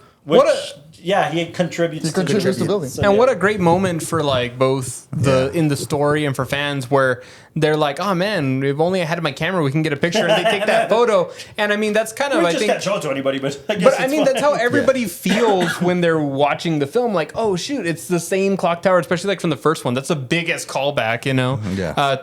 Because we start the film seeing the DeLorean take off from the first film, and then we end it, or the midway point is it's being built. You know, I feel like it's clock towers, save the clock. It's so many great callbacks, so many great just moments that we revisit. How beautiful to end the film destroying the car. Yeah, that hurt me, but it had to be done. It had to be done. It had to be done. For the greater good. Yeah. Then again, he just builds up fucking another one. Exactly. But his kids wouldn't fit in the DeLorean. Get the it was a family car. I mean, you could have done a minivan, dude. I fit him back of a fucking a little fucking Back to the Future. Also, Odyssey. The way that it gets destroyed, where it's just it's not left up to Marty, because I mean Marty just kind of does what Marty does. Yeah, I mean, and he probably wouldn't. It was his orders to destroy it, but he probably wouldn't have. No, exactly. It would have been like, what happens if Doc needs me or something like that. Or like, I'm gonna miss him, right? But he has no choice. Like, if he kept the DeLorean, he could have gone back, said, fuck it, I'm going to fix the car, I'm going to go back, get Doc. And he has no choice. He's forced to live with it. Yeah. Fuck, okay. It had to be done. It had to. I think something important to note, too, about Marty's character is that he, as a teenager, is experiencing all of the things that teenagers are experiencing in that time. Time travel. No. Westerns. Getting a girlfriend, getting your first car, high school, detention, the principal. Like, he's living through the already kind of tumultuous growing pains of life. And then he gets thrust into this shit. Yeah. You know, and has to almost ask himself bigger questions, and sees his parents unhappy and sees his dad bullied. And then going back and be able to fix that, and then seeing his dad a success. Yeah, and that was kind of a beautiful thing to do because, they say it like, you don't see your parents as kids. Right. Yeah. Yeah, you see your parents as parents. Yeah, and he went back there and saw that what his dad was, and he was like, what the fuck? Like, this is my and then dad? he also got to see himself.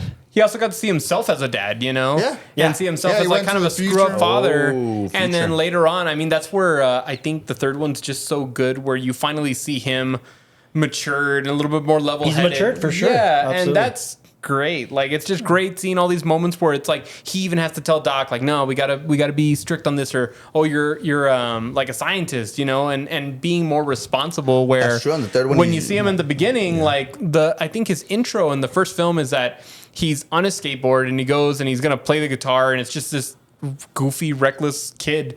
But when you see him at the very end, he's like, I'm ready to be like a real person. All the nudges too, by the way, like the fact that he is single-handedly accidentally creates rock and roll. Or like Johnny B. Good. Little moments. Listen to this. are gonna love it. Hey, it's Marvin Berry. Listen to your cousin as he's talking to Chuck Berry. Berry. Yeah, it's so fucking sound you've been looking for. When we're gonna get that the hydrator machine. Oh, the hydrator for the pizza. Right, for the pizza. Oh, dude, I'm still waiting on that shit, bro. That pizza looks so good. I know. And I'll invest in the thing, dude. I want to try that cocktail that woke him up, but only The for wake like up juice? Yeah, wake up juice where it wakes you up for like a second, and then you like drink a bunch of water, and then you continue passing out. Like, oh, that's just a reactionary response, you know? Like, Give it a couple minutes. give him a couple of minutes. A couple more geez. minutes. I want to try the whiskey they're drinking though, bro. Oh my god! I The love, one he doesn't drink. Yeah, well, I love that it's like, oh, all we serve here is whiskey, and they pour it on the table, but And then it the table smokes. steams. Yeah, it's like, oh my god. I'm trying to great. find the Tarantino quote about Back to the Future. It's a but good movie. I love He Future. just lists it as the perfect movie Because for it's him. fun, Jan. Because it's so much fun, Chan. Okay. Any rating changes? Yeah, I went down to a 6. I Good think for I'm you. over it. Yeah, mine went all the way up to 10. Fuck y'all. 10's all across the board, ladies and The gentlemen. whole Biff thing where he can never get the saying right. Oh, come back and I'll shoot you like a duck. I think it's dog Why don't you cannon. make like a tree and go? And it's make like a tree and leave. And it's crazy that he corrected himself. Yeah. It's so It's leaf. It's leaf. Yeah, It's make like a tree leaf. You look like a damn fool. You Yeah. sound like a damn fool.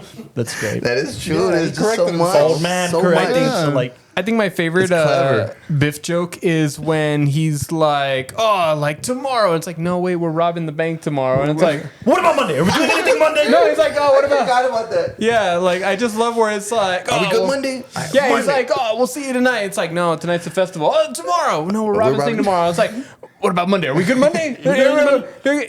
Monday's a go. I'll kill you Monday. It's like, I like to do my killings before breakfast. I I like like them do mine after. after By the way, did you breakfast. see the plug in kind of the callback to that joke? Which one? After like he wakes up all his crew fucking early and they're like, what the hell is we going? I'm hungry. Like that's the callback to like Yeah. I do my killing before breakfast. And it's like a very I genuine can't kill him until I have like I can't have breakfast till I kill him. So I think And that's cool. how great is it that he gets manured in every single one? Yeah. Oh, by the way, those are trademarks of the films, right? He gets Manure. manured every single film. Marty gets knocked out every single film and wakes up asking for his mom. Happens in every single one. Biff finds him in a salon. Where's the second one? Cafe everywhere. On second one, which one's on the second movie? But the pervert mom, the pervert version of the mom. No, He that's gets- the first one. Oh, no, in the second one, The second one, he gets passes knocked out. out. and he wakes up in Vegas, the hotel. the Yeah. hotel, He the wakes up in casino. the casino. Yeah, because And remember, the mom. He sees a mom's tits. Yeah. He's like, Mom, what are those? And then what happens? no. He's knocked out, and then she wakes him up. But how did he get knocked out? The goons. The goons, yeah, they they're like knocked him out downstairs. because they were looking. He was supposed to be Oh, in I remember. Sweden or whatever, Sweden, Switzerland. Yeah. Yeah, I remember. So yeah, he does get knocked out All on three times, Oh yeah. wow. I didn't remember the second. I was like, Yeah, so little trademarks of the film. it's the clever writing, dude. It's beautiful. really good. Again, I think Back to the Future as a trilogy is this mainstream film, but crafted by good filmmakers. Yep. And that's the difference. Like one of the Nice. most beautiful scenes is like when he's about to travel to the past, and there's that painting of the horses. And he's like, "Oh no, They won't be there. You're not thinking four-dimensionally or whatever. Yeah. He's like, "It's not gonna be there when you get there." Yeah, it's great. Very good. Yeah. I mean, I don't think nobody's not watched it except for that guy, but Lies. Nah, It's worth- say whatever you want. it's I worth mean, another rewatch for everybody out there. No, I never had seen these. Like, I mean, ask my family. My dad will be very disappointed. How can you be a 25-year-old not watching? And I mean, it's I'm rare when a movie 26, gets all dick. tense. Has that ever happened? the what? Here, yeah. Yeah. With Y tu mamá también? Y tu mamá también, the Before Trilogy, and the Mood for Love. All that jazz. Any All that of my jazz. picks, right? Amores Perros we haven't done, dude. I'm know, it's scared to good, watch that one. Oh, dude, it's hard for me to We haven't done watch Amores it Perros, right? because I don't want to watch it. It's hard for me to watch it because I hate seeing animals getting hurt. Yeah, exactly. that's a wrap. Exactly. You love seeing animals getting hurt? No, wait. What happens in Amores Perros? They Dog said fighting. it's a great movie. It but, is a great film. But it has like a little You've bit of. never seen it? No, Oh, dude, has no, dog- you it gotta has see dog that. That's how, fighting. that's how they pitched it to me. It's a really good okay. movie, but it's got a little And the bit whole of. the whole like dick scene is weird too. Yeah. What the fuck? Yeah, Well, I mean, Yannick making is- out with your best friend. Oh, and- no, come on. Y tu mamá también, these two kids Oh, yeah. jerk off next to each other. Yeah, like, but the Amores Oh, Perros that's- dick scene is worse because like you get this dick chopped. Yeah, I mean, I'm okay with Tu mamá that. también, there's a girl involved, right? Like, I don't know yeah. about No. I mean, yes, Oh, but they're, man, jer- that scene- they're jerking off next to each other as friends. Like, they're Oh, not. well, the first- they're like, yeah, but yeah. like, Yeah, like we do. Fun fact: this. We're recording, God. I named my daughter after Amarte Duele. Amarte Duele, which is like a Mexican. the Oh. Mexican Romeo and Juliet. Yeah, Oh, I nice. love that Nice. picture. Yeah, yeah. Bones introduced it to me fucking when I was like 13 or something, man, and that movie's great. It's this modern retelling of Romeo and Juliet set in Mexico, but it's It's hip. It's got like hip hop influence. Like it's very modern. It's nothing like Romeo Must Die. It's not like or Baz Luhrmann's Romeo and Juliet, like with Leo. It's its own thing. It's very stylized, but it's also very Mexican and modern Mexican in the sense that it uses language. The raunchiness of ¿Cómo se llama otra? Amarte duele. Amarte duele. Man. It's got Marta Higadera. I forget the dude's name all the time. He's the guy in Sleep. Yeah, he was huge back in the day. Yeah, like, I don't know Sleepwalker, Sleep Number, or something like that. That's the mattress company, huh? Mattress. Yeah, Sleep What the fuck Number. is that movie called? Great Mattress. Sponsor us. Yeah, sponsor us. Thanks, Tony Romo. Called like Sleep, Waker, some shit. It was a big film. Yeah. But anyways, that dude's the other lead, and then there's guys like the dude from Rebelde's just randomly fucking in there for some reason. The other kind of Mexican actors that made that it was big. before Rebelde, no? I think so. Yeah. Great film. We'll cover it at some point on this podcast. Can we talk about why there's a bear in the desert? No, Oh yeah, there's a fucking bear in the desert. Just I mean, we have- Arizona desert. we by have the a DeLorean that time travels, and you're asking about a freaking bear in the desert. Yeah. Back to the Future. Go check it out if you haven't, and let us know what you think about it. Let us know if you think who it's hasn't? a perfect trilogy the way we do, amongst other filmmakers. Next week, we're going to be talking about the French trilogy. Colores. I can never pronounce the director's name. So I'm not even Jamis something. I can never pronounce his last name. Oh, so Janus I'm not going to Films? try. Not Janus Films.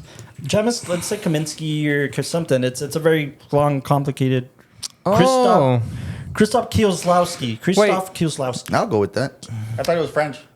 He's not. Krzysztof Kieślowski. Kieślowski. Pretty close. He's the films take place in France or Poland, and Poland sort of. He's Polish, but they're mostly French. When was the film released? 2000s? Yeah, early 2000s. Well, no, 93, 94, 94.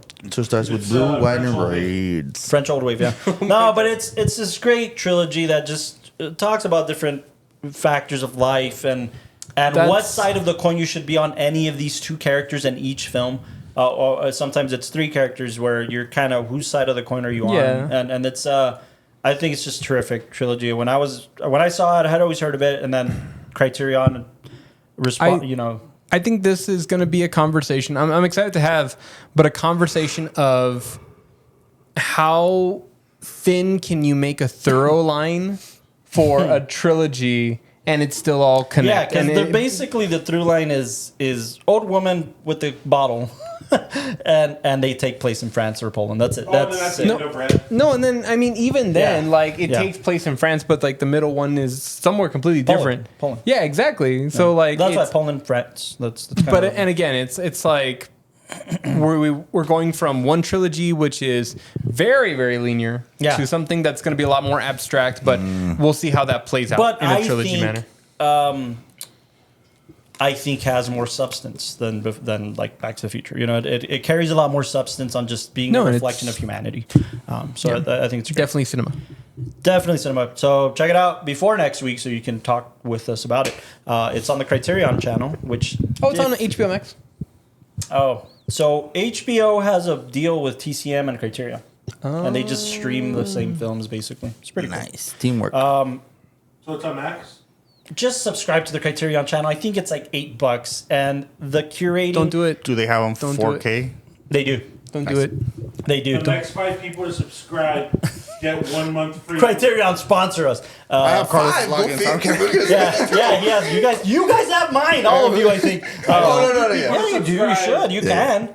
600 people to subscribe get Carlos's login. No, I'm lucky that they haven't caught on, right? Also, fuck Netflix. Yeah, fuck Netflix. Just subscribe to Criterion. I actually gave that advice to somebody today at a radio station. I was like, fuck Netflix. Fucking watch Criterion, man. They have so much amazing programming. It's insane. It just sucks that they take out. I mean, every subscription does it, right? But last time I went to the Criterion trying to watch Universal Monsters again, they take them out. It's because they take turns, every other streaming It has service. something to do with like get a bigger database library, where they store everything. Like they just can't keep. Yeah. They can't keep everything, so they have to take stuff out. No, but it's not just that. It's the contracts, right? The contracts run out. You're paying licensing for 3 years to stream it on this service, and then that runs out, and they can stream it on another service. Like there's stuff that was on Max that was like made for Max through Max, or the same with Netflix. Doesn't matter. That they take licensing and distribution are different. Nah, man, no. If there's a better offer, trust me. Disney pulled a lot of their Max will take shit it. that was made for Disney Plus. Yeah, they put it on Hulu. Like Songs of the South. No, they just pulled it off completely.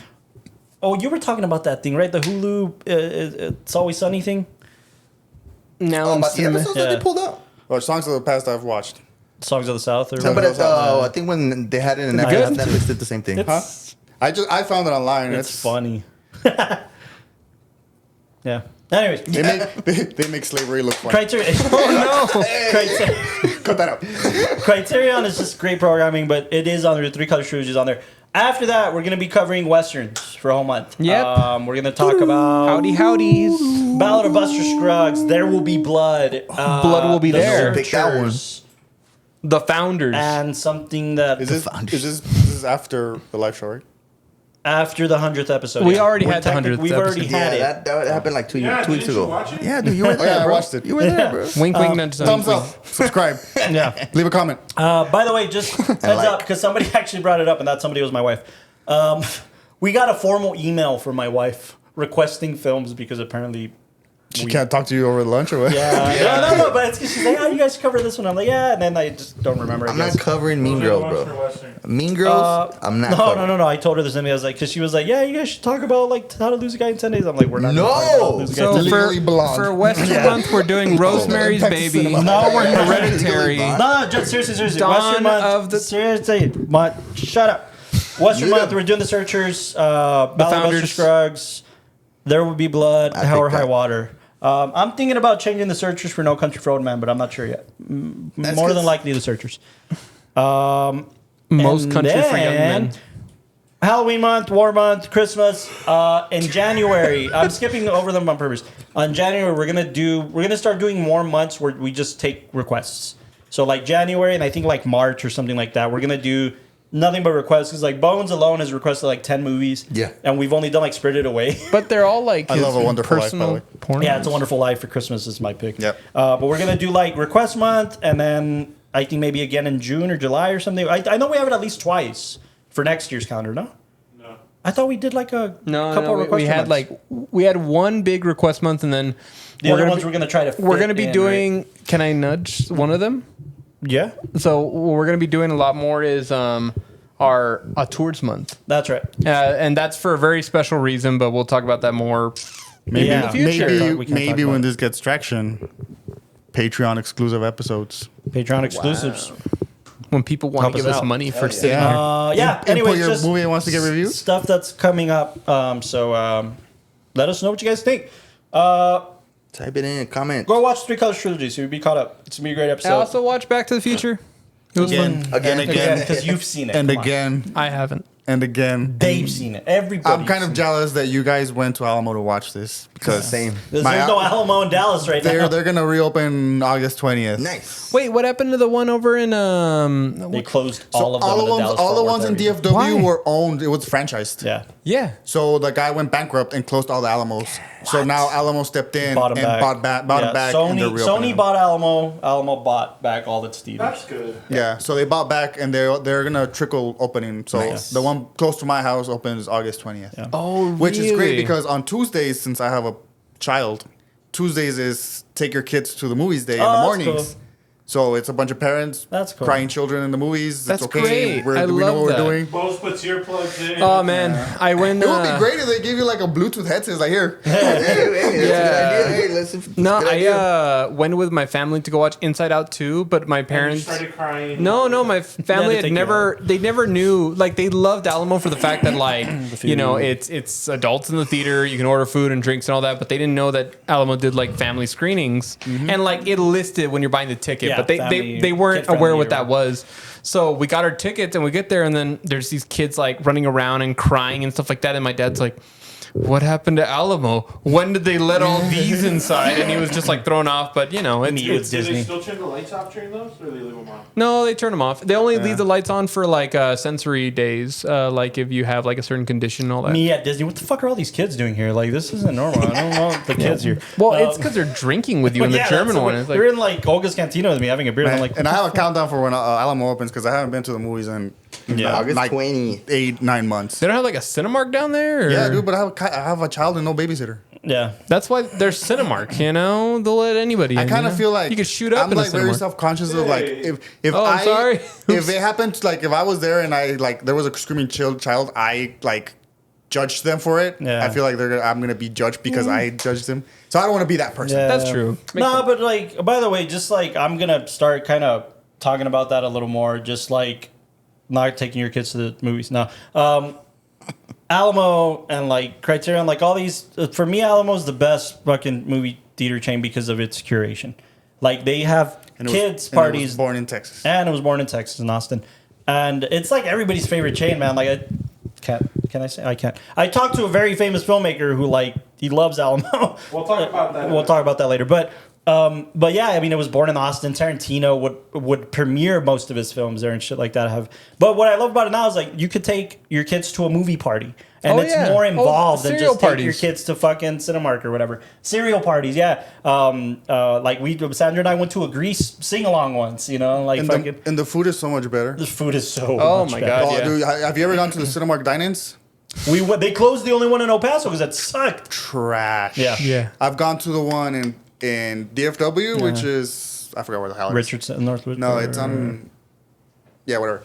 And then I went to the one when I lived in Florida in Orlando, and I remember I got fucking what was it, chicken tenders or some shit, And it was just. and they were literally Tyson. Fucking, There used to be one in Southern Park Mall. There's the Cinemark Dine-In, and they closed. Didn't make it past the pandemic because it fucking sucked. Like nobody would go the out. food there. is horrible. It was terrible. Yeah, no, Police better or what? Cinepolis. Oh yeah.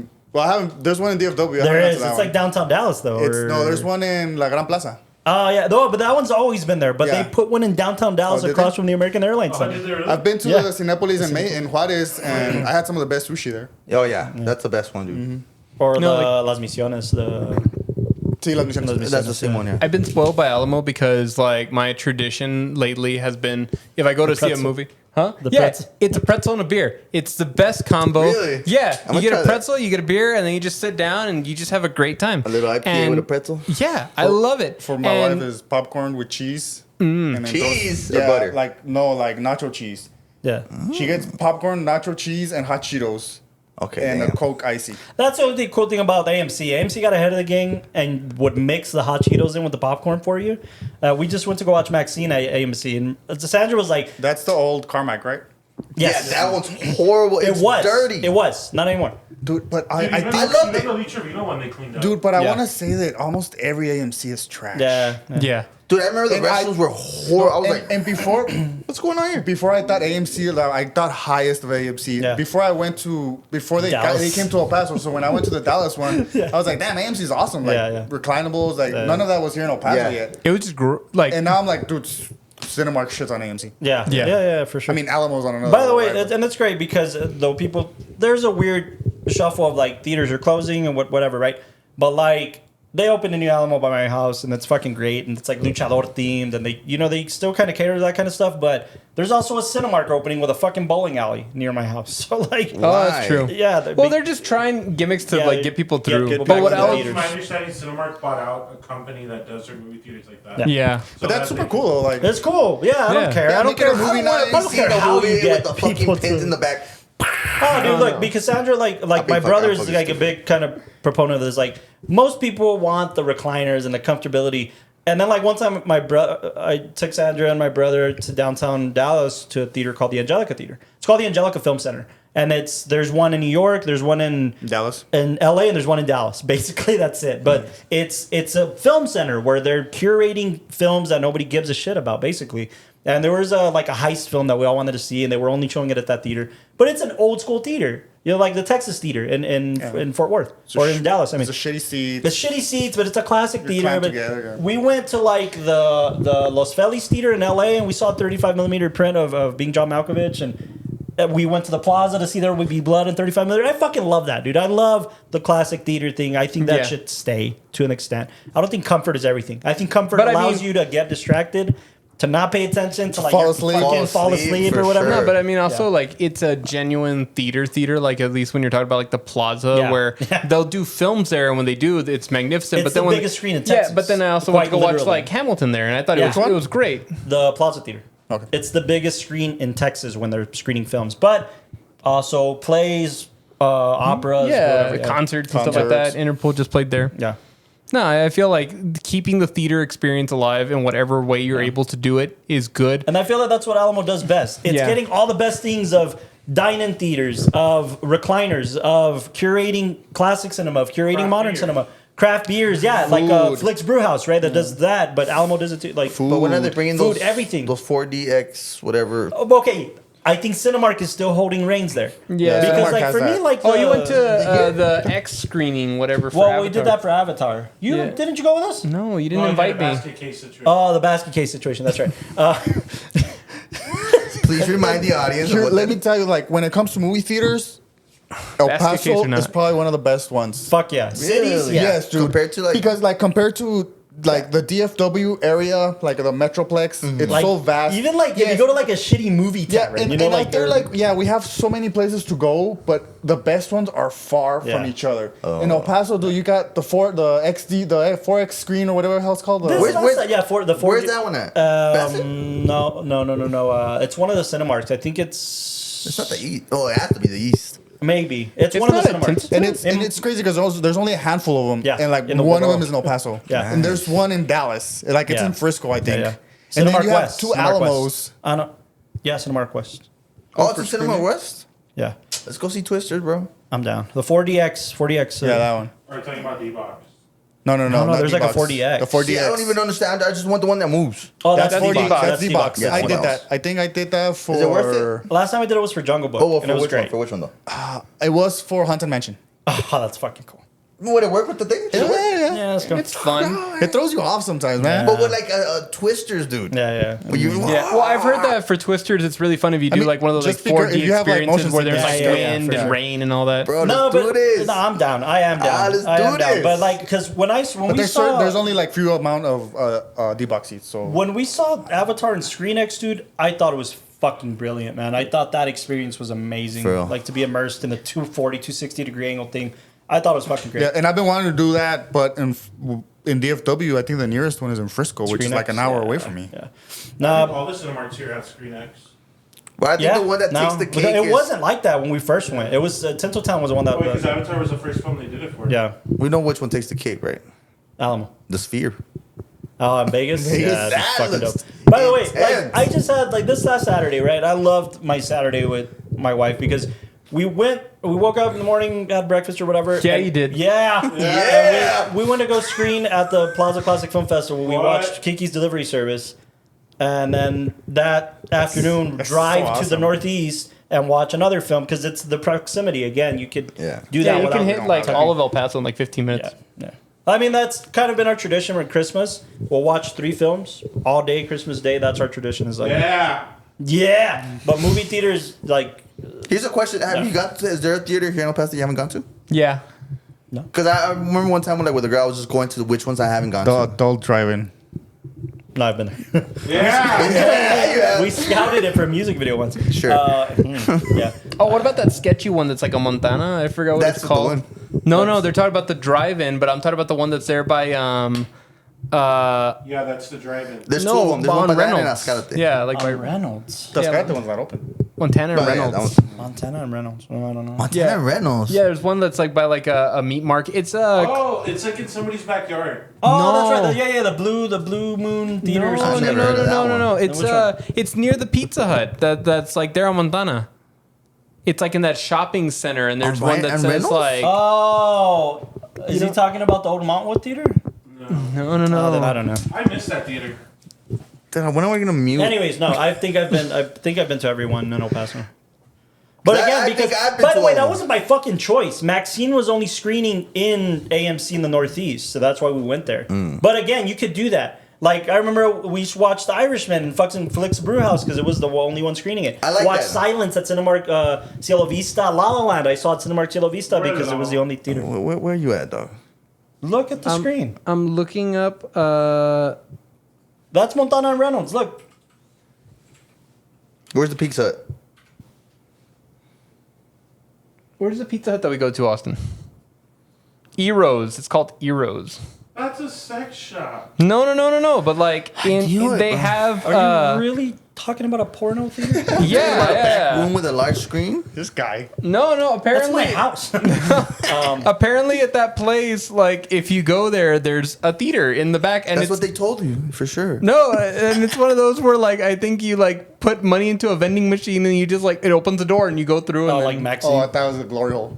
No, but it's one of those from those. Anyways, protect movie theaters at all costs. That's all the of moral them, of the story. all of them, especially all of them. Back to Thank the you guys for future. sticking around this Yes. long. Make sure to subscribe, like, comment, share, get the word out for It us. doesn't take long to just like. Yeah. And Also, Fort Worth has a great drive-in theater. where? Coyote Oh, fuck it, a Drive-In. coyote? Coyote Oh, Drive-In. hell yeah, dude. I love the coyote. Anyway, I know they have like 3 different screens that you could park at Yeah. different sections. My sister took me to one, and it was only one screen, but it was like a double feature every night. Yeah, I think they do have double features every night, but it's like, you know, you go, you change the frequency on your radio, and you could listen to it in Yeah, your car. you- You I'll can change get your off. frequency. It's fucking cool, man. Yeah. And you're like watching the movie in this big ass screen. It's nice. It's like the And then- nightlight, and the then moonlight, the- and then you you turn just to the can't right, walk out and of the the drive-in Fort Worth movie. skyline's Yeah, the right there. Skylines is right there. Like, It's so fucking We cool. need to drive in here. By the dude, way, they have a beaut like an area where you could just chill and watch the movie from like the courtyard area. They Yeah. have concerts after. Oh, that's pretty cool. live music, food. Yeah, it's great. Yeah, it's great. AMC downtown Fort Worth too. I fucking love that theater. okay, AMC downtown Fort Worth. The Palace. Yeah, nice. AMC Palace. I love it. Dude, their seats Good. are ass now. They're like all Yeah. like no. Back okay. to The future. Thank you for tuning into the WatchTower Film Podcast. Good night. Night, everybody. 1.21. Great Scott.